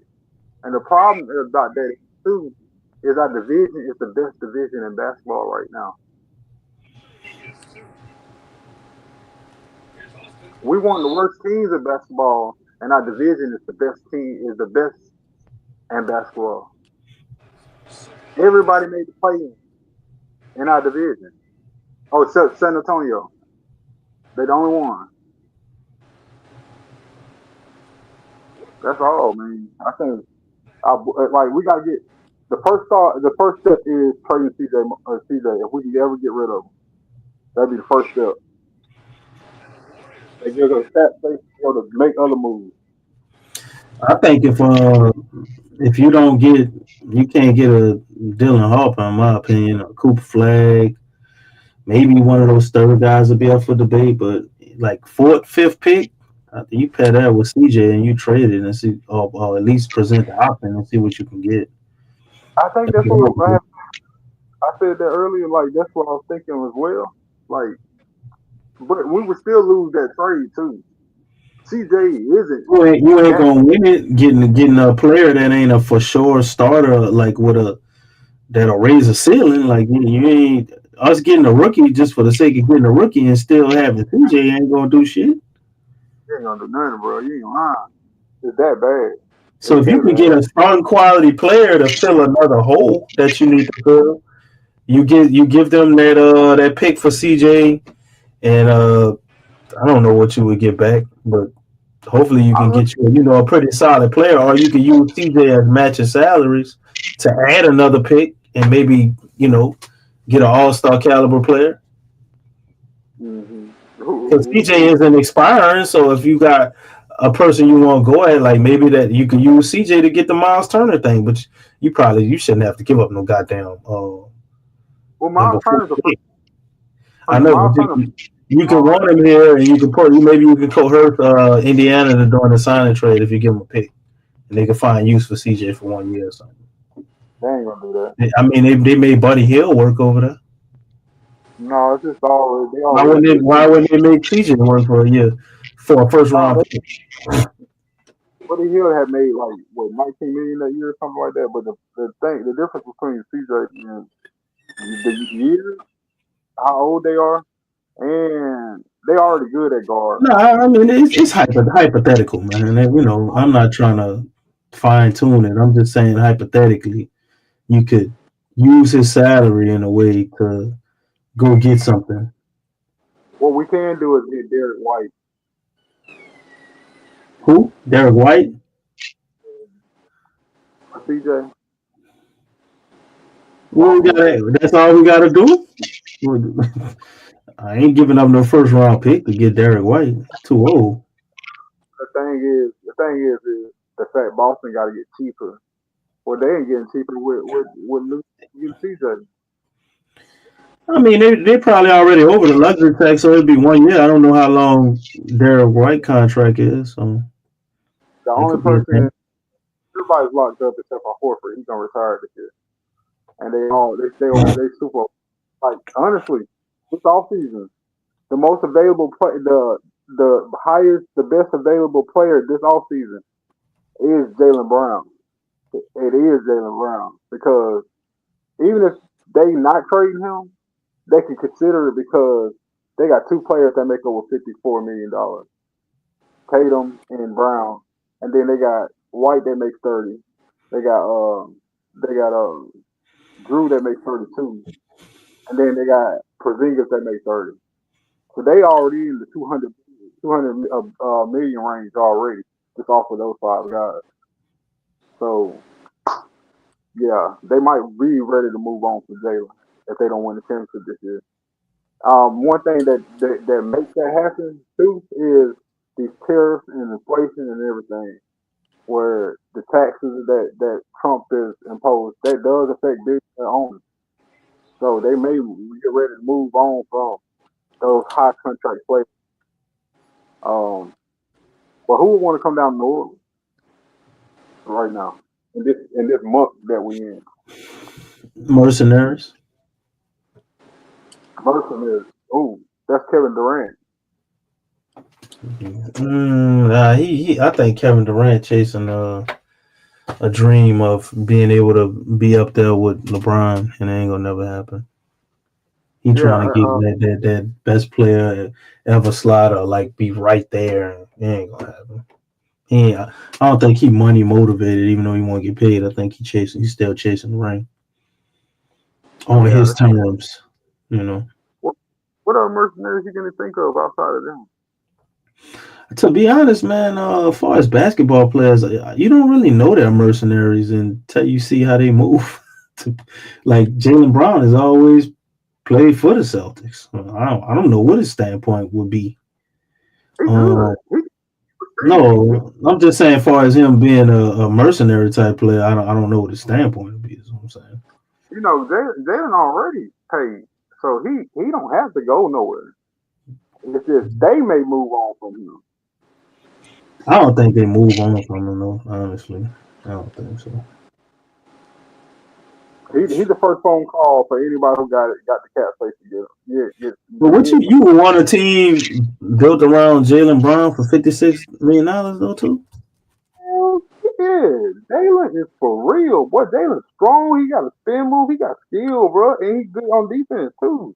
He's great on defense. He is, but as good as he is, I still don't think he's better than Tatum as an overall package. I wouldn't build my team around him. He just won a championship, bro.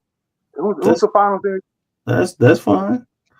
Andre Iguodala was the finals MVP too. He ain't taking Steph Curry. Not to say he's not better than Andre Iguodala, but that ain't everything to me. Jaylen for real. It's not even the shadow who's the better one. For real. Jaylen is where his body is just as big as Zion. Besides the fact that he ain't, Zion got about 20 pounds over him. Jaylen Brown always in shape. You know what I mean? He didn't have to lose that weight to get to where he at. He's always been like that. He's higher than him. He's great on defense. He got it all. To me, he's just not a superstar. Is all I'm saying. Like, well, he just proved that he is. I don't see it. He ain't proved he's a superstar to me. The contract says he is too. He's the highest player. He was the highest paid player in the league before Tatum got it. I don't see superstar. And the fact he only 27. And I could tell you this: you can go to elementary school all around the country, and I know that there's a bunch of kids who don't even know who Jaylen Brown is. Did a bunch of kids in the 80s know who Adrian Dantley was? Who? Adrian Dantley. No, but he wasn't a superstar either. He's a great player. What about Sidney Moncrief? No, you can keep going. I mean, your definition of superstar and mine is probably different. That's all. Just because you got all stars and stuff like that, I don't. I think what you explained was your definition of superstar basically is that people know about the person. No, I'm looking at it. That's one way, but I'm looking at it as what you pay versus are you a top 10, top 5 level guy in the league in your era? Or at least had that potential to be. Like, I don't see him as that. Well, he's a great player, but I don't see him as that. You know what's so crazy? That's what Trey Murphy is about to go through. Nobody gonna know anything how good Trey Murphy is, but he is that good. I'm talking about, and that's what he's about to go through. And last season, honestly, if Trey Murphy plays all the games, he's the most improved player in the NBA last year.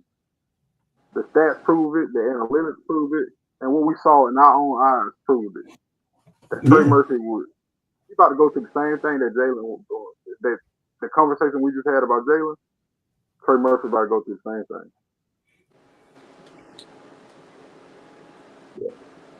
I don't know. I want you to be right, but I don't know. We gotta keep going with Trey for me. His transition offense was great. He's like that's the top 10 I think transition he can be an all-star though for sure. And that's saying a lot in the West too. His shot is lethal. His shot is lethal, dog. That was when he was shooting last year. Yeah. I got to a point where I didn't even worry about it when he shot it. But yeah. I really enjoyed it. We need to get him some easy looks though, man. I'm really looking forward to see what Trey looks like. You know, like you were saying, with a coach. I think they could add another 4 to 5 points to his points per game. But you don't know though. You don't know. You will want to bank on it because of everything you've seen him do. But you don't know. Yeah, I mean, the problem is they're not running it. I can sit there and watch the Hornets game, and I can see the sets they run it, and they just don't have the people to run the set and everything. The coaching was there, and it's just they didn't have the talent outside of certain guys. But then you turn around and watch a Memphis game, they got everything. They got the set and the guys. And then you turn around and watch the Pelican guy and say they got the guys, but they don't have the doggone coach and the system or set to run it. We didn't even know what we were going to be last year. We didn't even know. They were standing around, and then we do stupid stuff like stick Zion in the corner. I seen there was one situation I remember, like that we gave Zion the baseline to take the lead in the game, and he got trapped, and we lost that game. There was another situation where when we first got Bruce Brown, he gets the ball off the rim, and somebody misses it, and he scrambles to get the ball and runs straight into the corner. He got trapped, and we ended up losing that game. It's just you don't even think a veteran should do that. But why is he in the game? It was his second game of being with us. Why was he even in the game in the late 60s? It's stuff like that shows Willie don't know what he was doing. And we got to move on from him. I can't even give faith of what this team could be with Willie on the coach. I said we're 3 years out as long as Willie's our coach. We get another coach, I might be like, man. Okay, so that's why you saying we're 3 years out. I was like, said that earlier. I was like, I don't know about that, bro. It makes sense though. Willie is the coach, man. Can't blame it up. We can really be set back off of the division, how deep the division is, how awful the roster is besides certain players. And you see how deep these other teams are. And then that's what it comes down to. Yeah. That's what it's DJ, you still up? Yeah, I'm still up. All right, I was just checking. Quit messing with DJ. Well, yeah, Lex, you got to request somebody want to hear you talk. They're tired of hearing all of us, man. Well, yeah, Lex. Oh, I'm here. While y'all were talking, I was trying to recharge, huh? No, I was fixing me a salad, sure. Get the electrolytes and all that right, huh? Yeah, this team got a lot of work to do. Joe Dumars got a lot of work on his hands. He really does. But I am with you, Stacy, on the fact that right now, looking at everything, and this is without even Joe Dumars even doing anything, this does not look like a win now team. Whoever the team drafts, whoever they trade, whether they keep CJ or trade him, this doesn't look like a win now team. And we talked about this weeks ago, like just looking, forward thinking. You look at the division, Houston, they number 2 right now in the West. Memphis, they were kind of up and down, but I mean, they're in the playoffs. They're in the playoffs. They're gonna be there because of their grit and grind culture and all that stuff. San Antonio, you just got De'Aaron Fox. You know, Wemby's coming back. You still have Chris Paul. I don't know how much longer they'll keep him or anything, but I think they'll keep him. You know, they have something that they're building over there that's promising. Who else is in the division? Oh, and Dallas. Once, you know, obviously they lost on tonight, but they're coming back. They have some really solid pieces. You know, and they have a good coach. What were you saying? They lost tonight, but they look real good. Their defense look really good. They are the biggest team in basketball. A lot of people don't realize how big they are. Man, you add Kyrie to that lineup. You know what I'm saying? And they draft pretty good too. You never know who they wind up with in the draft. Yeah. Well, I think one of their biggest things is Dante Exum, and Dante Exum is really good. He's so slept on because they consider him a first come out of the Jazz. I like Dante Exum. And the other one is Najee Marshall. They got a guy. He showed up again this year. So yeah, man. Go ahead, Lex. Najee, you good. Najee did his thing. But it just goes on to support the division that the Pelicans are in has gotten stronger. And now when you look at those teams, even right now, and forward thinking, when you look at that, everybody and where they are, where they're going, you see that everybody else is definitely trending upward. There's no question. All the teams in the Southwest Division are trending upward. Pelicans, you can't say that. You can't say that. I expect back to back rookie of the years too. Like back to back. San Antonio got back to back rookie of the years. Like that's true too. Yeah. Wemby. I forgot about Stephon. Yeah, he's coming up. Great pickup for the Spurs. But when you look at all the teams in the Southwest Division, they're trending upward. You have a lot to look forward to for this season, for next season, and for seasons after. But the Pelicans, you can't say that. You can't say that at all, and that's what's troubling. Even with Joe here, we don't know how this is going to go. Because to be honest, you know, going back to trading Zion, you trade Zion, man, that's a full-blown rebuild. And the thing is, you never build it. Build it. That's horrible. You never built anything with Zion. Whether it's because of injuries, the coaching, the mishandling of Zion, just period, you never built anything with him. You never could get to that part. You stayed stagnant for a long time. And all the other times, you know, the other teams were steadily growing. And now they're here. Now you have an even bigger uphill battle. When you look at this team right now, what's the direction? And we still don't know. A month from now, we still may not know. I mean, it's really, I don't know, man. It's sad. It's really sad. It's like, where's the direction? Where are the Pelicans going? Where?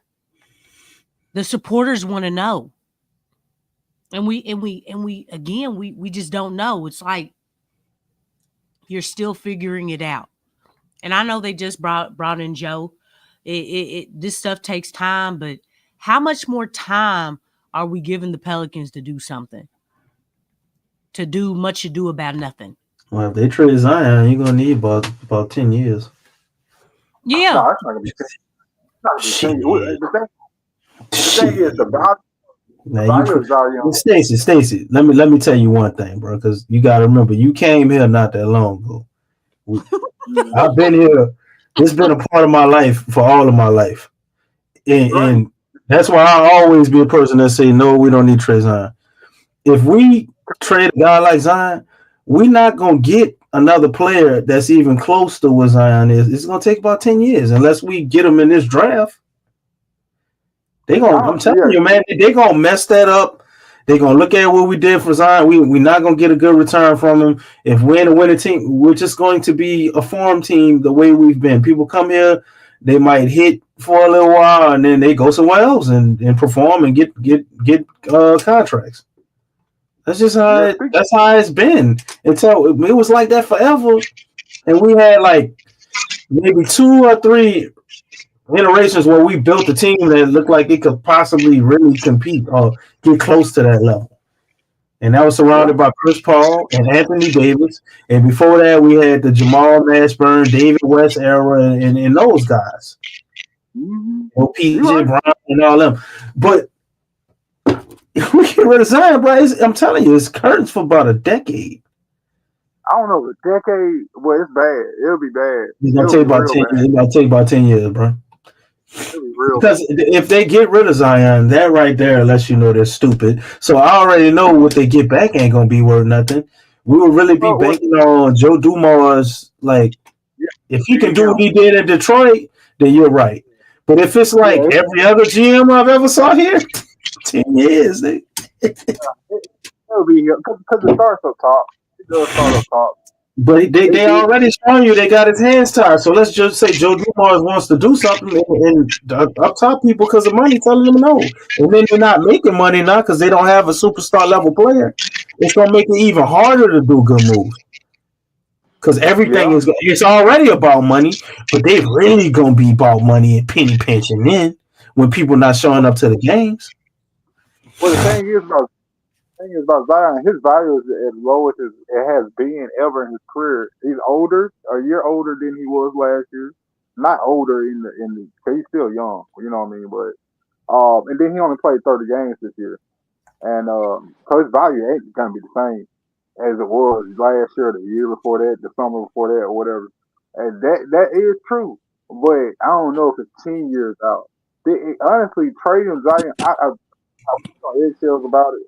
But trading Zion is actually accelerating how bad. Actually, you would have to. Somebody would have to give up a lot to get him.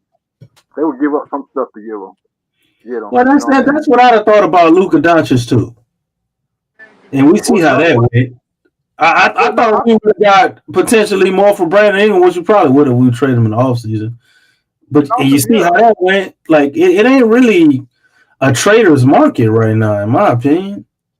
Yeah, that's teams that's built to trade right now, and even the best team in the NBA right now is built to trade, and that's besides the Boston Celtics. Not built. I'm talking about no. I'm talking about if you're a team that's trading, it's not designed for you right now to get the maximum assets back. Now, if you're a team that wants to trade, this the time to do it right now. Yeah, and I would say this, in that vein about that. You would have to just make sure Trey Murphy is who I personally feel Trey Murphy can become, or whatever. You would have to make sure that. And then you would also have to bank on. You would have to bank on the Dumars being the Dumars that was in 2003, 2004, and all that stuff. So you're exactly right with that. But like, we have nothing right now. To the point where we'll get that one draft pick. We can't make moves over the summer. We did make moves when we could make moves last year. We would have to wait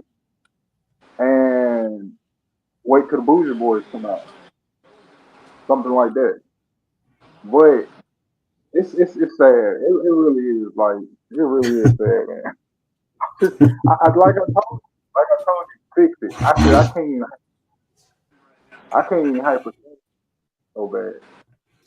Hypothetically, I think you can fix it. Okay. I think you can fix it. Go ahead, Huh? DC. Go ahead. Go ahead, try. The first thing I would do, I'm a get somebody to hold out or be an insurance policy or be able to play with DeJounte Murray in case when he comes back from injury, it might take him a while to get back, or if he might never be able to get back to the level he was. We don't know. So I'm going 2 guard some type of way in the draft.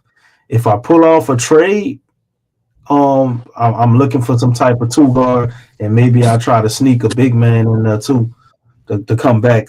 Somebody with a little more versatility than what you got out of Eves, and then you can have Kelly Olynyk and still have what you need in case one of those guys goes down, and in case Zion goes down. So I tighten up the front court. If I do hit in the draft, it's still the same thing. If I hit in the draft, I'm gonna try to go big, man. I don't know if we can get Sabonis, but I remember you talking about the money, and you gotta try to do something with CJ. And I will be willing to give up some draft picks. Obviously, I'm gonna try to hold on to that 2026 draft pick. But them picks in the future, if it's the right player and it's the right fit for Zion, I got the right coach, I'm swinging for the fences. The time is now. You talking about what you see Trey as being, right? Let's say Trey is who you think he is, right? Well, I could tell you this. If they trade Zion, then they really got to consider trading Herb. And you want to build around Trey. And you think Trey gonna be happy with them 2 dudes walking up out of here? And if we keep losing, does Trey still want to be here? Like, how that's gonna work? I think they gotta swing for the fences. Oh, it's gonna take some time to rebuild it all up, and you're gonna have to get rid of everybody. It's no magical world where you get rid of Zion and that don't result in you losing Trey Murphy and Herb too. Well, maybe unless you just want to keep Herb ain't gonna go nowhere. I can see him being a lifer. But if Trey not winning, man, Trey got connections all around the league. He be on everybody podcast talking to him. Man, Trey gonna be out of here. So you ain't gonna have time to rebuild to go around him. Let him respond first, DJ. Yeah. I was gonna say that Herb probably is the most valuable in this market on our team. Besides the Zion contract is very valuable. The fact that Zion is him and he got that contract like that, you know what I'm saying? So it's not fully guaranteed. But the next one is Herb, because Herb has the best contract in the NBA, the most team-friendly contract in the whole NBA. He's actually getting robbed. He's getting robbed. Like, there's players that is him that's not good as him that get paid $25 million and stuff like that. McDaniels at the. Shit, we got one on our team. We got one right now, Bruce Brown. Oh yeah, flip the contract for Bruce Brown, flip the contract for CJ McCollum, all of that junk. Honestly, that's how he's supposed to be getting paid. But like, if somebody called you for Herb Jones, you tell them no. You hang up the phone in their face. You gotta hang up the phone in their face, bro. Man, look, if you trade Zion, what is the point of keeping Herb? You get a whole bunch of draft picks for Zion. You gotta get a big player in. What you just Herb just gonna waste away. He a role player. He not Kawhi Leonard. Like, I mean, what do you? No, see, that's what got us into this mess. That's what got us into this mess. We gave away Dyson, and Dyson looked like the defensive player of the year. We both know that Herb. Man, stop that. Dice never looked like the defensive player of the year to me this year. He looked amazing, but Dyson was averaging 1.5, 1.3 steals over here. With the minutes they just gave him more minutes, and he did what he always does. It don't matter though. He doing way more over in Atlanta than he is here. If that means minutes, hey man, that ain't his fault, right? No. Yeah, so that was the Pelicans' fault. Well, I can't really say it's the Pelicans' fault, because if DeJounte wouldn't have got hurt, this wouldn't even be a conversation. No, What I'm saying is, whoever DeJounte still light years better than Dice. But Is listen, all I'm getting at. I'm not talking about the trade. What I'm saying is, like, look, the guys that are here with the Pelicans, they're not maximized to the fullest. Let's get that straight. They're not. They're not really given opportunities. If the opportunities are there, they're broken. Look at Jordan Hawkins. Look at how much he was played. And then there were gaps where he didn't play. Right. Like you can't have that. That type of hiatus, that does not allow you to grow as a player. Look at Najee.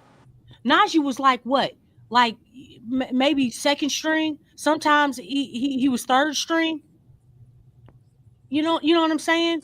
He wasn't usually a starter, right? Right. Look at what he's doing with Dallas. The dude, like, and I know they've had injuries, but you're talking about he got a lot of minutes, way more minutes than he would have gotten with the Pelicans. And consistently, he was carrying the team. Now I know they weren't winning, most of those games, but he was really helping them, help carrying them. You know what I'm saying? Those aren't opportunities that Najee got here for real. It wasn't the same. And then the way that you plug him in to their system, Najee, he looks different. And I will say this, man, like when he first started with Dallas, when he first started with them, man, some of them games, Najee was reverting back to what he looked like with the Pelicans. Okay.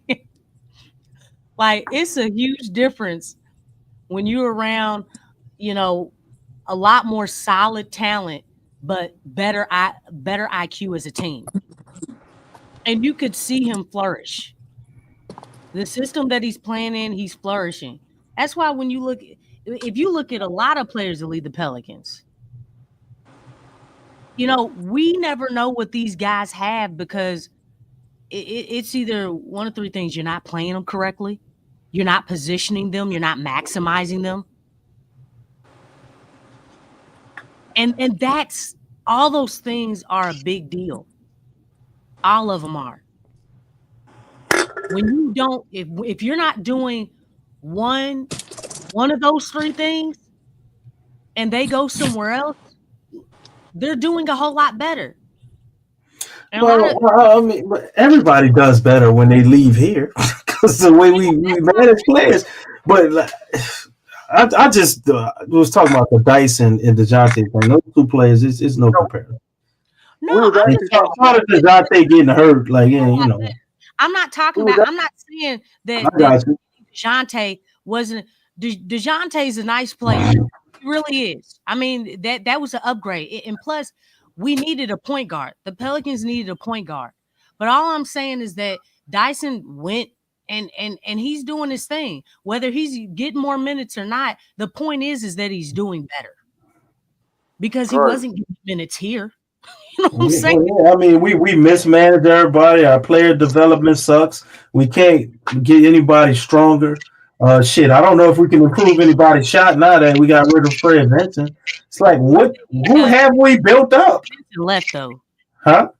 Fred Vinson left.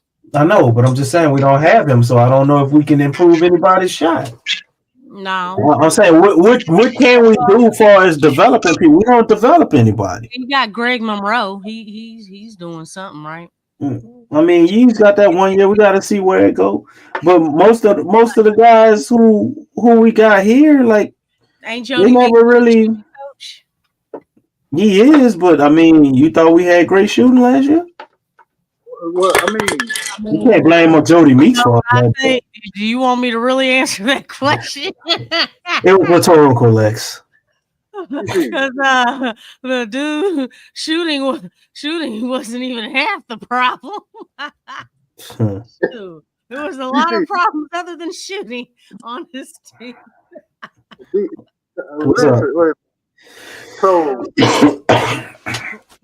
talk about what the value of Zion, Herb, and Trey and everything, and what would happen if Zion was out of it and everything. in that same vein, with the way you may feel about her, when you get another team that gets her, he's a multi-time defensive player of the year. Well, no, that's true, but he'll never be that year. So it's like, what do you do? What do you do? I feel like he's the soul of our team. I feel like we act different when he's on the court. We do, and I think what he brings is a lot deeper than just him being this offensive player, or Herb got something to him. It's almost like Jose too. He has a certain spirit that he brings to the bench unit at times. But I'm just saying, bro, like him being a perennial defensive player of the year, or him turning into Kawhi Leonard. Maybe if he went to the Spurs, they could turn him into Kawhi Leonard, but we can't. This is what I'm saying. You better speak. So it's like if you get rid of Zion, man, look, you got to pile up all the picks you can pile up, and then you build up your infrastructure to actually be prepared if you ever come across a player like that again. First, you have like I say, take 10 years, or you can build up your infrastructure, a la San Antonio, and maybe you can build a player to grow into something. But at the current rate, what it is, like it's no matter how you look at it, man. If we move off of what we got now, it's gonna take time, and it ain't gonna be no 3-4 years. Like I hear you, but I don't see it. What? You know what this comes down to? You know what I'm gonna say, DC? I'm gonna let you say it. Sister Gail gotta sell the team, man. You know what I'm saying? Like that's just what I like. Everything that's what needs to be done, man. Like honestly, it does. I agree with you. I mean, we swimming in mud, man. We swimming in mud. Well, Lex, I don't think she necessarily has to sell it. That would be definitely the easy way out. But what she definitely got to do is look in the mirror and recognize she don't know. And I think she already know that. So she got to look back in the mirror and be like, well, what about the people I got in place that I think know? And she got to get them the fuck out of there, because you don't know. They don't know. What are you doing? Loomis. Hasn't he been fired yet? I don't think he gonna get rid of him. He got to be demoted, because she ain't never getting rid of Loomis. The first thing she need to do is ask herself that she even cares.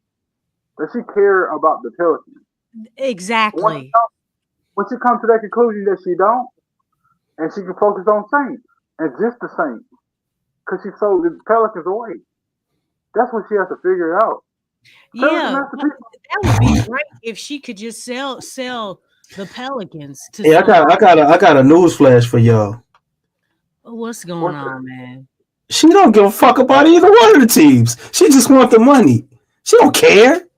Oh yeah, we know. So she know that. She know the city cap. She know how Tom Benson felt, and they want to keep the teams here because it's a city thing. But Gail don't care. She cares about her husband that passed away and keeping the legacy and the all of that together and the money coming in. She wants the team to stay in New Orleans, but the thing is, she's like, dude, these organizations are ran horribly.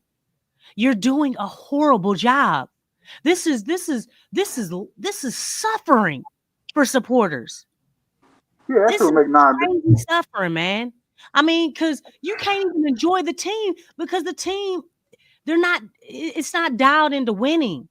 The culture and everything that you're building, the system, the infrastructure, it's not winning. It's not. I just, it's one of those things. You're damned if you do, and you're damned if you don't. Right. And it shouldn't be like that. It should not. It doesn't have to be like that. I said she'll actually make like $9 billion right now. $9 billion if she sold the Pelicans. Ain't no telling how much she'll make if she sold the Saints. Well, I mean, Gail, I think she does have a heart for the city. She really does want to see those teams stay here. So But I think it's a thing to that too. Huh? She's not putting the action behind it. You Well, know, she she don't. doesn't know basketball. She doesn't care. She don't care about basketball. She don't care about football. She looks at this. I don't know a lot of 70-something-year-old women who do. Well, they got them, but I don't know a lot of them. So it ain't uncommon for her to not care. She inherited what she got. She didn't earn that position. Just give it up, man.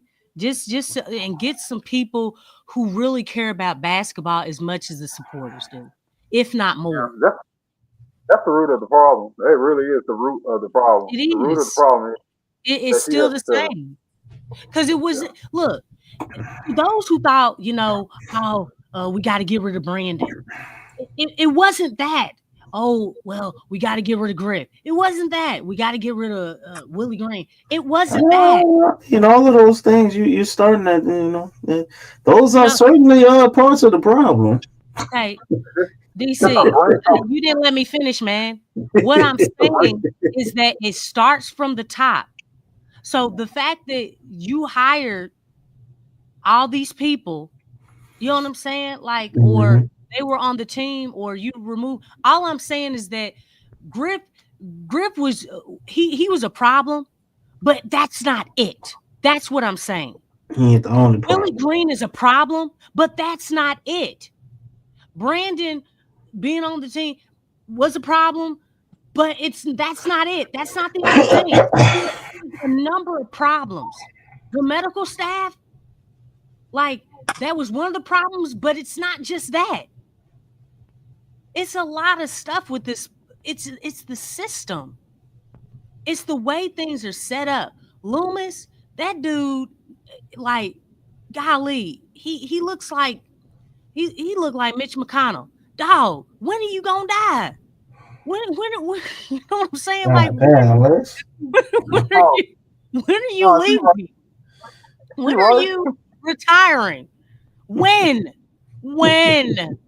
I'm not trying to be mean because I'm in the state of Kentucky. So that dude has been in his position way too long. And let me tell you something, because he's the oldest in his position, okay, that's jacked up the rest of the country. So that's why I said that. And I'm familiar with everything. But the fact that he is the oldest, okay, that helps with the house. I don't know how it all works, all this stuff. But yeah, he's a problem. He is a problem. And his presence kind of hurt. So I'm just, these people need to go. They need to go. They got to. I mean, if you don't die, I don't wish death on anybody, but it ain't Good Friday no more. But look, sometimes it's just your time. Just go and sip on some lemonade on the beach or something. Please go and just let someone else who has the zeal, the ambition and the desire and passion and basketball knowledge to run this stuff. That's all I'm saying. Yeah. I kind of alluded to that earlier, but I had to stop myself. I knew what I wanted to say, but I wanted to stop myself because I didn't want to offend nobody and we're going down the wrong road. No, it ain't offending, but I mean the reality of what y'all saying is correct. But I'm just saying it ain't gonna happen. Like she got it built into her lease. Not her lease. I'm talking about her what's the thing when you die? Her will. That the teams are supposed to stay with the city. Like they really want to keep those teams here. But as far as putting the right people in place is the best thing that could happen. But if Tom Benson was here, it would be totally different. But the fact that Gail set up under him, he set everything up and knew he was gonna pass away, and he put all these people in position. And she just trusted in all these same goddamn people. It ain't not gonna change as long as she do that. So we sitting like you said, we waiting like McConnell, basically, you know. Oh my gosh. It is what it is.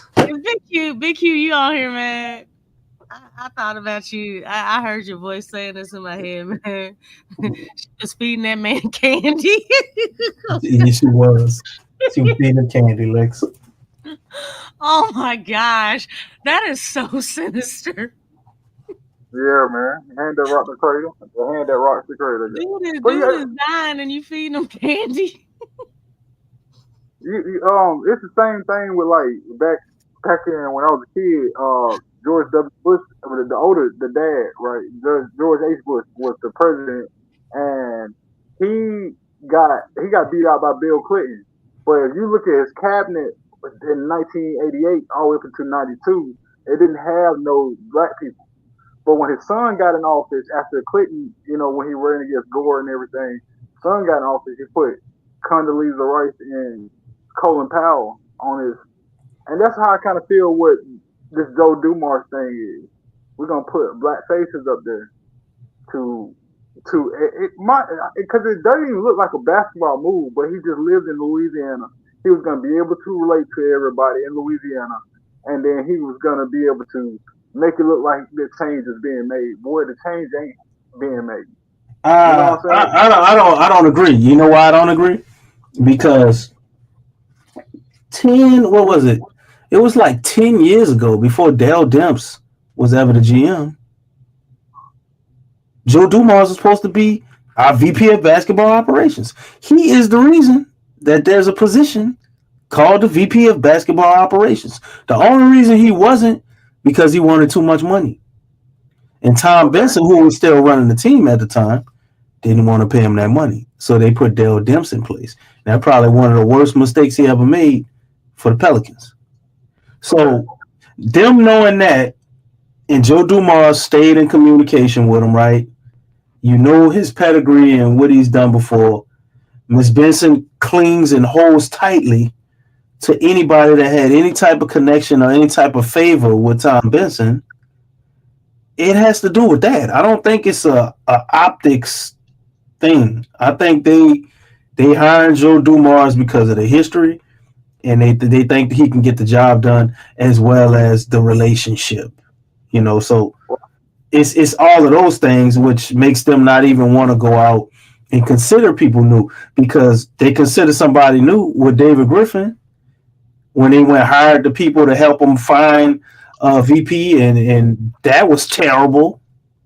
So they're like, well, let me go what I know. I tried going forward. That didn't work, so let me never try that again and just go backwards. I'm saying corrected. But my thing is, too, though, do you think that Bryson and Willie had enough evidence to say, it ain't us, it's just micromanaging us, and we had to send in videos or whatever of him micromanaging or whatever happened? You think it was something like that? Because he swiftly fired him and then hired him. You know what I mean? And these guys ain't gone.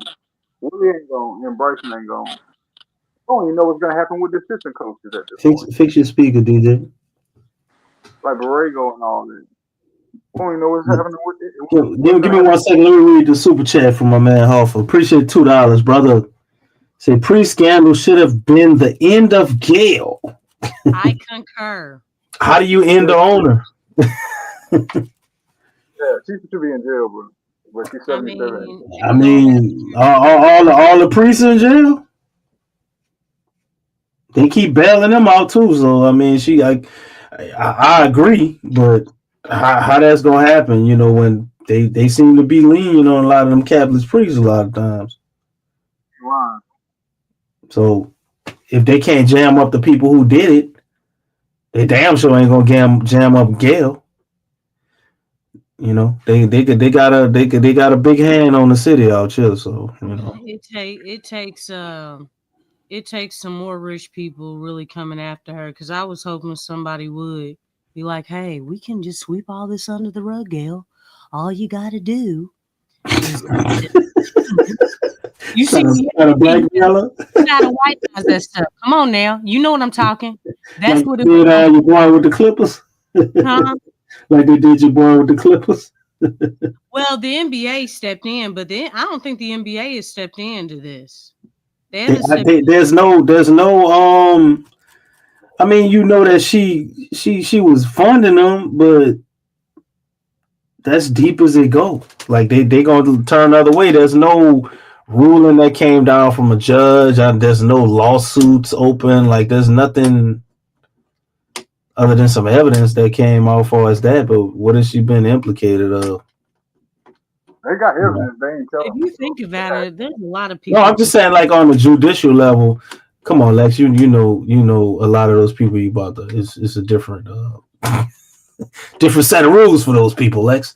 But, I mean, when you look at the laws, I mean, the laws are designed for rich people. They ain't designed for nobody else but them. That's why what has she been? I'm not trying to defend her. Like y'all right, but I'm just saying, what has she exactly been implicated of? You know what I'm saying? They got an indictment coming down for her. Like no. What she did is actually conspiracy. It's actually a RICO and conspiracy or whatever. Yeah, it is. But if they don't have an indictment for it, like you know what's so crazy too? New Orleans played a big part in the murder of JFK. New Orleans played a real big part in that, and the politicians down in New Orleans had something to do with it. And now that stuff is coming out, but they kind of knew it. They just never said anything about it. Real talk. Yeah, it's y'all. We live in a corrupt world and a dirty South. A lot of that stuff go on. Mm-hmm. Swept on the rug. But at the same time, that type of stuff is affecting what's going on the court. Last year was a nasty season. We didn't have a regular NBA season. That was not regular NBA. We had drama off of drama off of drama. Not one time did anybody ever talk about Zion doing this. No, one time everybody talks about CJ. I'm talking about like the media. They talk about CJ McCollum dropping 50 or Zion played this well this night and da. All they wanted to talk about how fat he was and how he got this girl chasing him and how he's always injured. Da.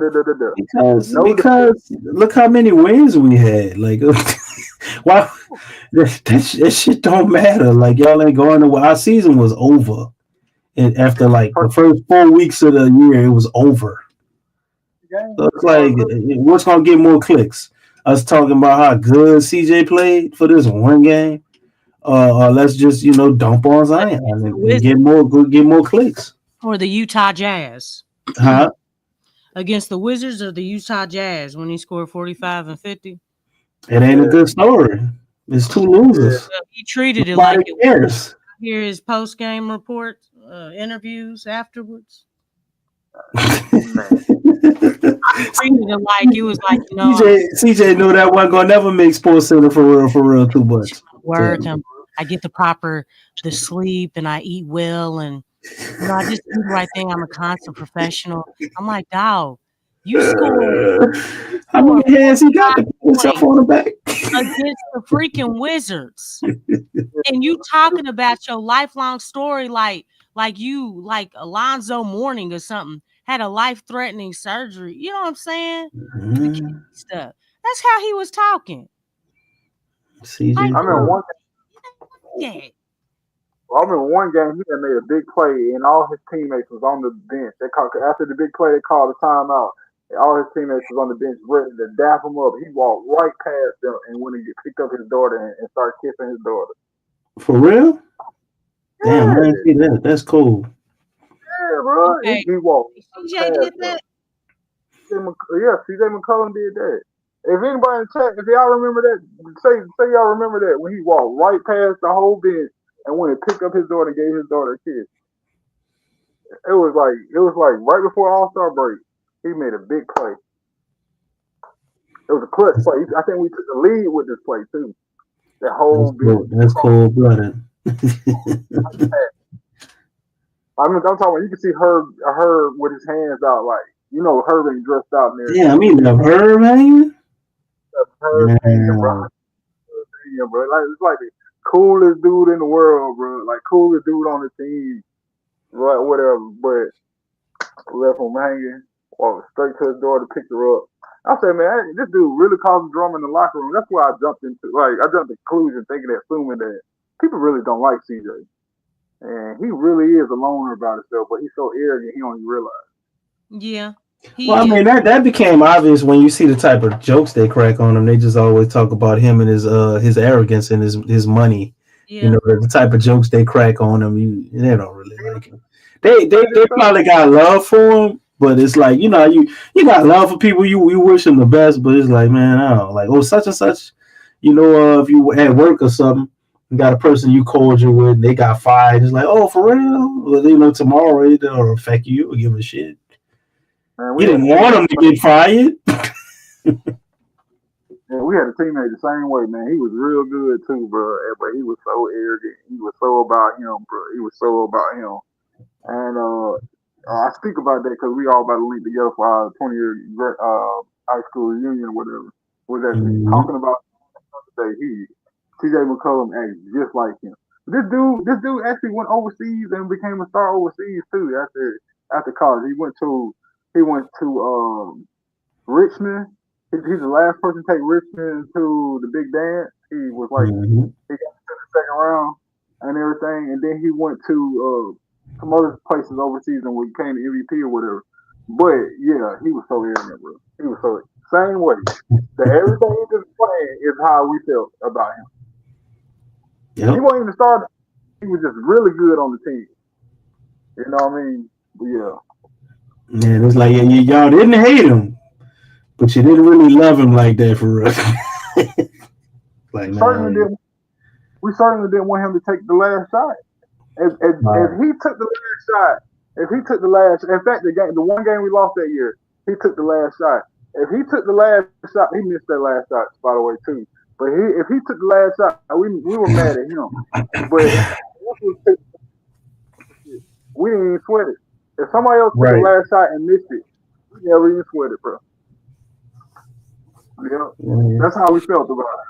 It's just CJ McCollum good. Y'all held him to the same standard he held himself, right?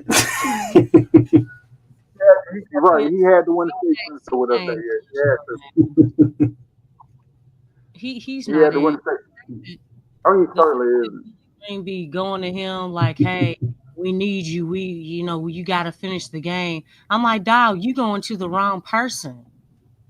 Why are you going to him? I wonder if somebody went and played like his post game press conference to him, like when he failed us in so many clutch moments.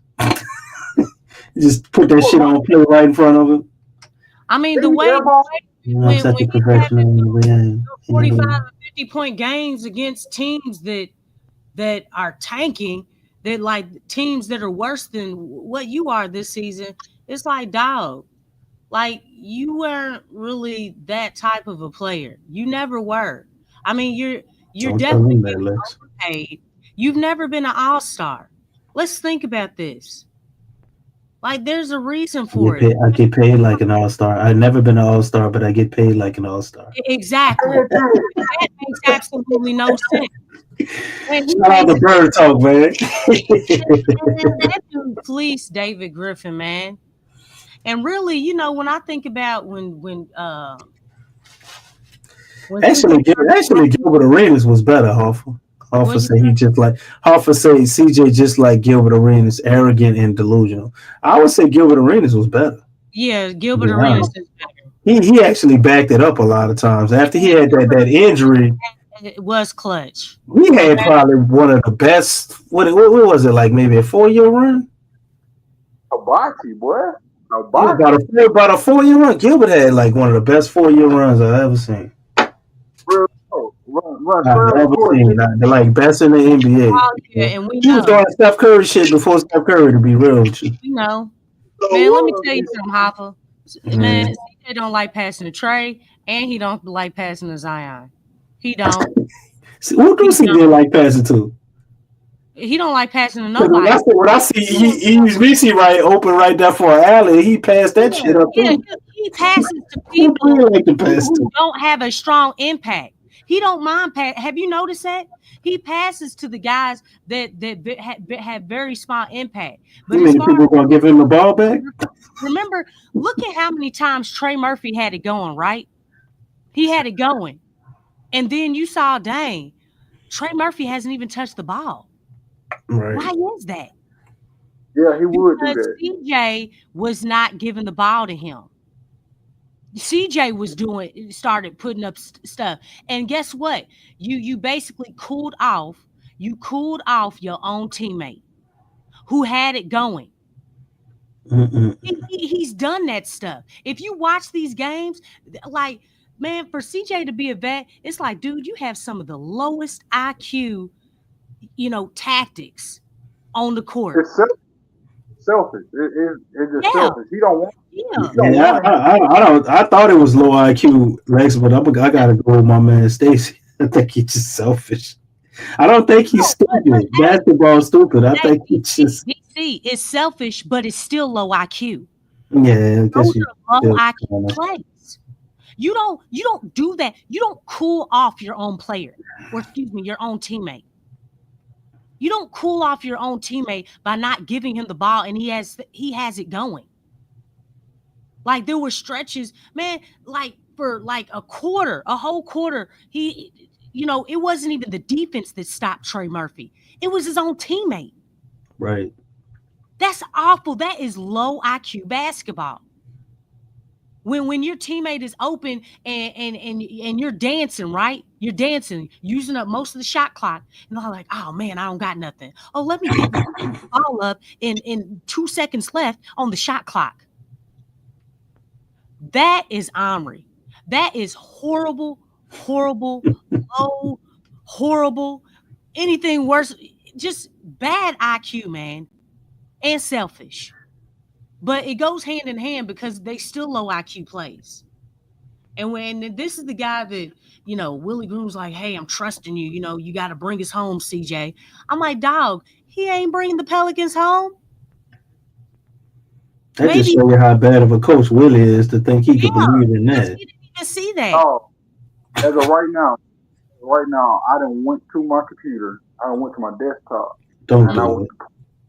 Yes, I pulled up the stats, bro, and I just want to see how bad it is. And on that note, which I was saying how bad Willie is mind you, he's supposed to be a defensive coach.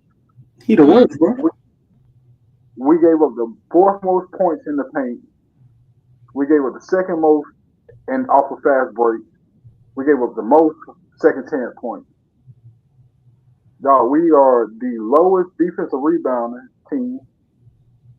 Man, look, how the heck is he still a coach? I've been seeing coaches fired for less.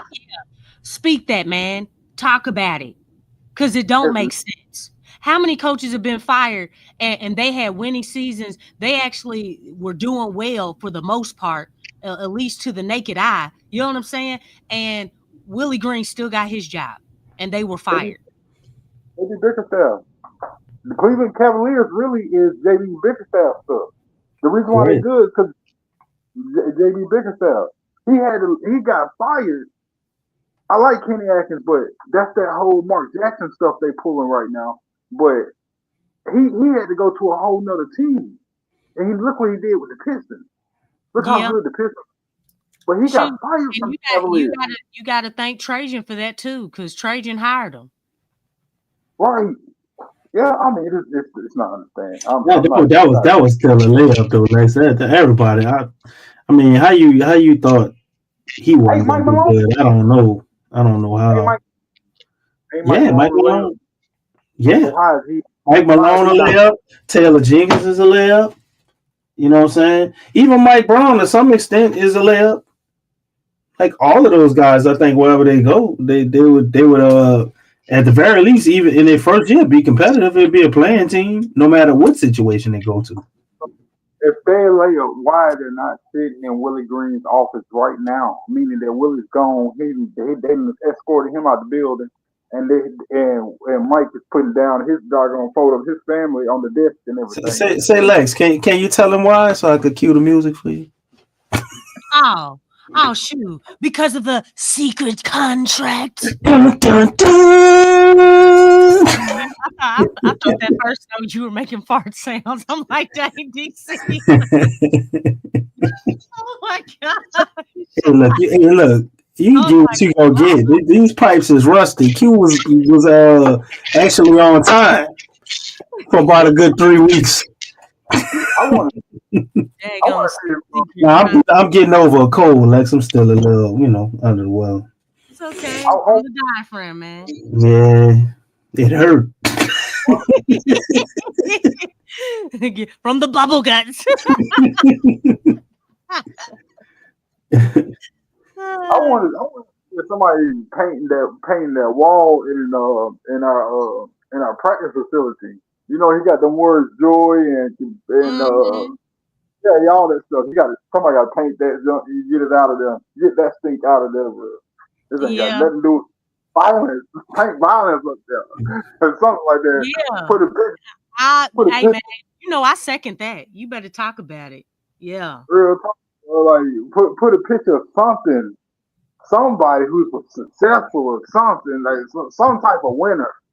You know what I mean? Like, even if they ain't even play for New Orleans, dog, they got to be up there. They got to be. We really don't have nobody. Just put a picture of Jordan up there or something like that. Or Kobe. Thank you. Say that, man. We could get back to that point because, we could keep going over that on and on. But I just love to point out my man's Don Dada's 432 comment, man. This is a great one. As soon as Murray got hurt and CJ was the de facto point guard, Misi's game went from rookie of the year shit. It took Alfred Payton to get him going again. He is absolutely right. Because when DeJounte Murray had him out there, I was like, oh shit, okay, maybe Misi ain't bad as I thought. We got DeJounte. They got a nice little two-man, man. We might be able to do something with Misi offensively. You got to get the defense and rebounding up, which that improved later in the years. He got a little stronger. But I was like, damn, if he can defensive rebound, we might be all right. And DeJounte got hurt, and sure enough, I was like, damn, this shit look bad. You know what's really sad, though? And then Alfred Payton came, and he started looking like the rookie of the year again. To go along to what they were saying, hey man, that's actually the Pelicans' fault. Because as soon as Murray got hurt, why didn't you go and get Alfred? Why did you not? Why did you even waive him? Why? They didn't waive him before DeJounte got hurt, right? They waived him. I think he came after DeJounte got hurt. But they didn't go back and get him. That's my point. No. They came after DeJounte got hurt, and we went on for some weeks. Remember? No, they didn't come back immediately. No, they took a little while before they went got him. Delayed. They took about 2 weeks. I remember it was probably about 2 weeks. It was about months. Nah, I don't think it was months. Let me look it up. It was like 2.5 weeks. A long time to bring him back, and it didn't. No. I'm not talking about bringing him back. I'm talking about when he first came. Because they talking about in the beginning when we still had a season, kind of. When he first came, that was probably about 2 or 3 weeks after DeJounte got hurt. Because I was, we kept saying DeJounte's hurt. No, don't put CJ at point guard. Go find any point guard. A point guard that could actually facilitate and pass. Just go sign him. They didn't even have to. I get what you're saying. Like you're saying, because he practiced with the team, and then we cut him, right? We cut him, and then we went back, and got you right. Yeah, like because we were saying bring him in. You had him in for the summer league. About that the whole time, right? Why don't you bring him back? You need a point guard. And he had just remember against Indiana. The dude had. So we cut that boy and brought him back twice in 1 year. Exactly. That is fucking crazy. I'm talking about the second time. Oh no, I was talking about the first time. I'm not talking about the second time. I realized what you were talking about. Yeah, I was talking about the first time. But yeah, I'm talking about the second time because they didn't bring him back. Well, I told you, Lexxah, you ain't gonna like my answer, but I told you They cut him because if Alfred Payton would have been here, some of those games that they weren't anticipating on winning, they would have won. Okay. And they didn't want that. That was the same concept with Zion, though. Exactly. Which is why you saw him. Okay, Zion is on a minutes restriction. Well, why the fuck are we taking Zion out at the end of the game? Come on, man. I don't like But we still wasn't nowhere near worse as those other teams that was tanking. We actually made a good effort, for 75% of the year. But make people not be so. They intentionally wanted to lose at a certain point. It just is what it is. When did Easley get? I mean, when did DeJounte get hurt? January 2nd or something. Shit, DeJounte probably only played what? You talking about the first injury? I was talking about so he got his hand injury. I think it was like in the first week of the season. It was like the first 2 or 3 games.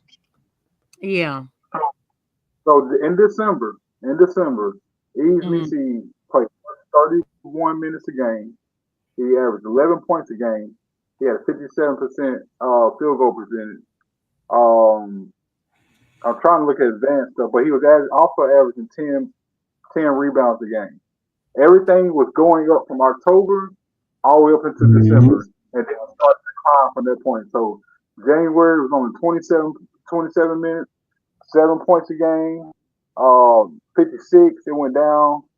His rebounds went down to 7.1. His steals went down, and all his stats went down from December to January, and it kept from that point on. Yep. Right. So they were hurting Misi's development. Interesting. Of course. By not having a point guard out there, by not keeping Alfred, they were willing to sacrifice the season. Who's doing that? That's my phone. I'm sorry. Oh, I thought that was Big Q or something. But yeah, they were willing to sacrifice the season at the expense of Misi's development. Now what does that tell you? Y'all ain't trying to do nothing, man. Like, cause that's bad. That's bad. You shouldn't want to tank so bad where you're hurting the development of your rookie. I mean, does that make sense? It do, but the Pelicans constantly cut off their nose to spite their face, and I don't think the development of Yves BC is worth passing up Dylan Harper. I'm sorry, Lex. I get it, but at the same time, I don't fully agree. You know what? It don't matter. I get what you're saying, though. It don't matter if things are not changing and trending in the right direction. Well, if you do get that player and things change and trend in the right direction, it's a 50-50 either way. You don't know. You got to take your shot.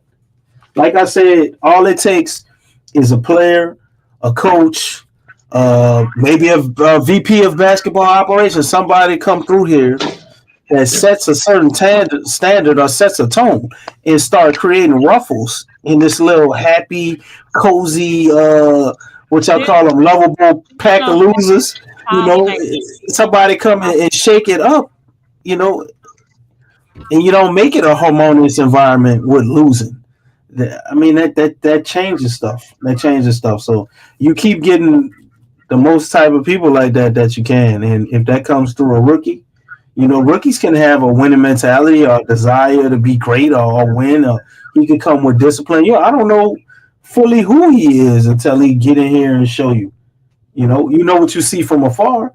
But, I mean, I think a player can also turn things around. It's not just the coach.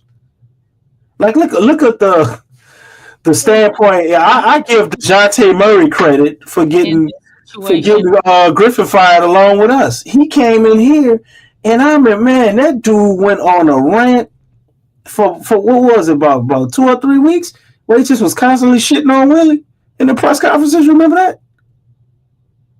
You remember that? Yeah. And not long after that, Willie lost the whole team. Yeah, I remember that. Which inevitably led to David Griffin getting fired. So you pulled in one player, which, it was kind of a snowball effect because we've been on their ass too. But ain't finished though, because and all of that losing that the only reason why they haven't got rid of him is because of the secret contract. Dun, dun, dun. I can't do it no more. That daggone secret contract. I can't do that shit though. That hurt. That shit hurt right now. It's from the diaphragm, man. Hey, diaphragm. So in December, diaphragm diagram. In December. Oh. Go on, Stacy. I said in December, Ease Meese was the rookie of the month in December. Right. And his game fell apart from that point on. That's what happens when you don't have a point guard. Now look up when Alfred Payton came back and see those last games of the season when Alfred Payton came back when he was playing. Where was his game going in? Because he looked a lot better then. Okay, give me a second. Y'all chat it up until I find it. Oh, okay. Well, real quick, definitely want to appreciate everybody who's still on the stream, everybody in the chat. I appreciate you all, your commentary and things like that. And just being up late with us, talking somewhat Pelicans basketball. Oh, wow. You know what I'm saying? Because this is not easy. Definitely want to see some positive change for, the upcoming season. But, there's still a lot of work to be done. But, yeah, we definitely appreciate you all being up in here. Most definitely. Everybody being up in here. Brother DC. Yeah. So when he come back on a 10-day contract first, right? I believe so, yeah. Was that 3 weeks ago? I'm not sure the date. That's why I put you on it, man. I wasn't sure the date. 504, shit. It makes me think we didn't have him 3 times this year. I mean, he played like 10 games for the Hornets at one point.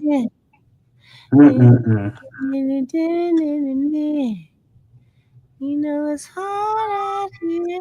This is crazy. I can't find it what exact date he came back because he came back so many times.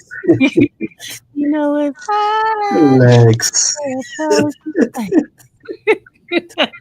Y'all heard me? I can't find the exact day that he came back because he came back so many times. Damn. We know. Well, look, check this out. Just look at Use Me See about a month from after the All-Star break to the end of the season. Just do that. All right, give me a second. All right.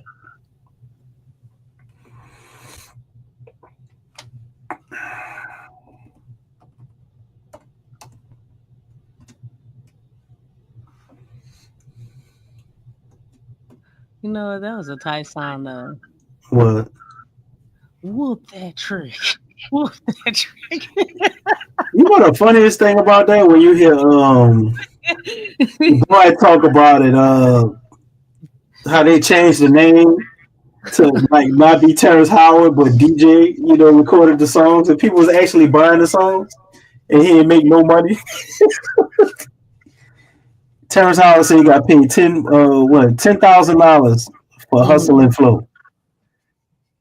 Oh, dang. Ludacris made more money than Terrence Howard on Hustle and Flow. That's crazy. Oh, he played 52 games before All-Star break, and he was averaging 8 points a game, 54% from the field, and 8 rebounds, 1 assist, 1.5 block. But after All-Stars, 21 games, 10.6, 55% from the field, 8.8 rebounds, and 1.1 block a game. By that time, we were super trash at that time. But still, he was playing good. Him and Alfred Payton had a good little 2-man game going. It's not that hard to get that athletic freak of the ball under the rim, bro. It's not that hard, dog. Right. Willie Green made it so difficult to get him the ball. He just really never had anything set up for him. Eves rose to the basket so well, and there was stuff that he would do, like early in the season. He had Eves actually clogging up the paint for Zion, but later, like when he got DeJounte came back after he came back from the injury, Eves was playing in the dunker spot, and it actually allowed Eves just to run the baseline and catch oops and stuff like that, or pick and roll and stuff. Early in the season, Willie did not know what to do. Remember during last year during the summer league, Eves was hooping during the summer league, and we just like, look, we got us one. And Willie Green is actually on the he was actually commentating during the summer league, and guys was like, oh, y'all found y'all one. And Willie was like, oh, we're just trying to figure it out. It's gonna be by committee and da. That's when we found out we wasn't gonna get a center. He was very chill about it. He wasn't excited. Everybody else was excited about him, and he just brought the whole spirit and the energy down. I'm like, almost like he didn't want Eves. Almost like he didn't want Eves. Well, I don't think it's that he didn't want him. Willie Green has a weird fetish with not playing rookies in the beginning of the season. I don't. It's just the darndest thing. Like he don't like it. Herb Jones is the only one I heard him excited about playing a rookie. That's the only one. And then eventually, Jose kind of grew on him like through the season. But I mean, it wasn't like he was starting him. Well, what was he supposed to do in the case with Eves Meese when we didn't have a player in the first place? They never went and got a center. No, exactly. But I'm just saying he wasn't excited. I think that was what you was hearing, the low. He wasn't excited about it. He wasn't. It would have been different if they would have did what the plan was, send Eves down to the G League and have Darko up in the, not Darko, Carlo up in the as a on the team. But they put Carlo down there and had it was exact opposite. Right. Well, it worked itself out, bro. It worked itself out with him. I don't know, man. All right, I'm about to be out, guys. We've been on it. Yeah, we go ahead and shut it down, man. I think we done ran for 4 hours. We don't know what's going to happen. We're happy to talk to y'all in the season. I'm happy to talk to y'all. It's our first voice in a long time. I'm happy to talk to y'all, but we don't know what's about to happen. Yeah, we don't. You're right. We can get stuck into limbo again, just like we did last summer after DeJounte got signed. That's how I feel right now because Willie's still here. Yeah, just like when BI was still there. We were supposed to trade BI a long time ago. Wasting time. Yep. Hurry up and wait. Hurry up and wait. That's what we're doing. Oh my gosh, bro. Heck of an oxymoron. God dang. Hurry up and wait. Yeah, bro. I don't know. We ain't getting nowhere no time soon. I don't know if they even have a plan of what they're gonna do this offseason. I don't even know what they're gonna do, man. They're gonna start praying. That's what's gonna happen. They got to start this one on their knees, bro. Joe Dumars got to get straight into his office and fall straight to his knees and just get to praying, bro. I promise you, because this is ugly. It's muddy and ugly. Y'all got it, bro. Y'all got the flow. All right. Well, you got any closing comments, Lex? I done pretty much got everything I had to get off my chest. No, I don't have anything else. Shoot, I got a ref tomorrow. Well, in a few hours. So. Damn. Make sure you drink the coffee.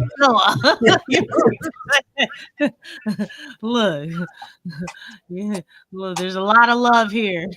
Even though I don't feel like the love back.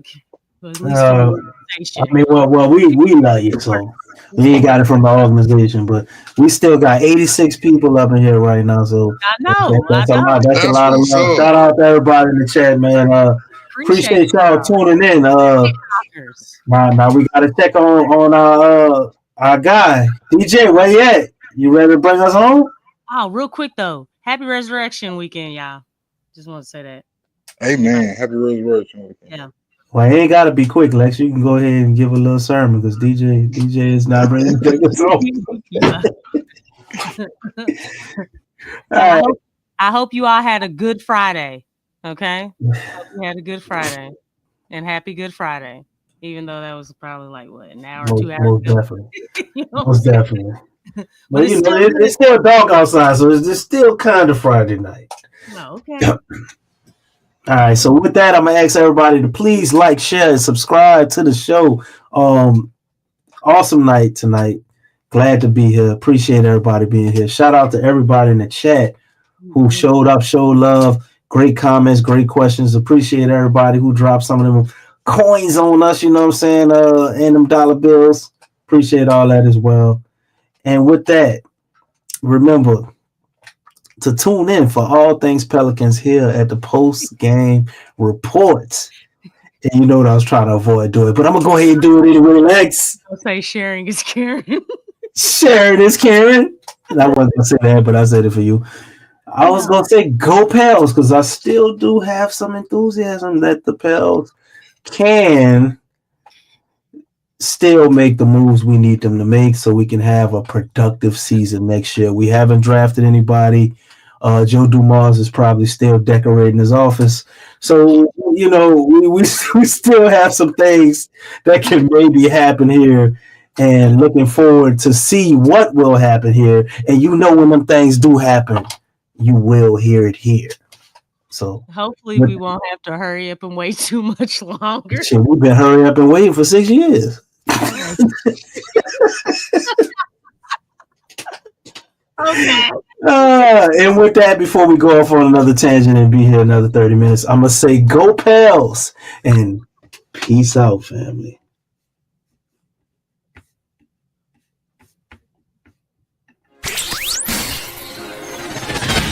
You're listening to the Pelicans postgame report on the PRO Media Network for all things Pelicans. Perfect. Fly Pelican, fly Pelican, fly Pelican. And I tell them that. Birds of a feather flock together. Fly down, I'm a Pelican forever. Pelican forever. Ain't gon' lie, I feel flyer than I ever been. We stay ballin', this New Orleans, I'm a Pelican. It's going down in the nest, wild, wild west. Come in town and do best, show us some respect. 3-point threat, I better make it rain. If it's up, then don't jump stupid like your ankle sprain. Always said, never hate the player, hate the game. Jumper where the dame late, punch a train. Post game, big Q, talking about business. Bird gang, YouTube, they ain't flocking with us.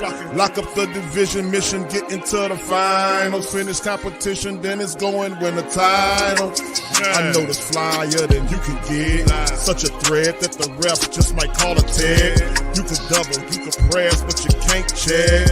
Right, left, slide by you like a Eurostep. Fly Pelican, fly Pelican, fly Pelican. And I tell them that birds of a feather flock together. Fly down, I'm a Pelican forever, Pelican forever. And never, and never, and never, and never, and never, and never say birds of a feather flock together. Yeah, fly down, I'm a Pelican forever.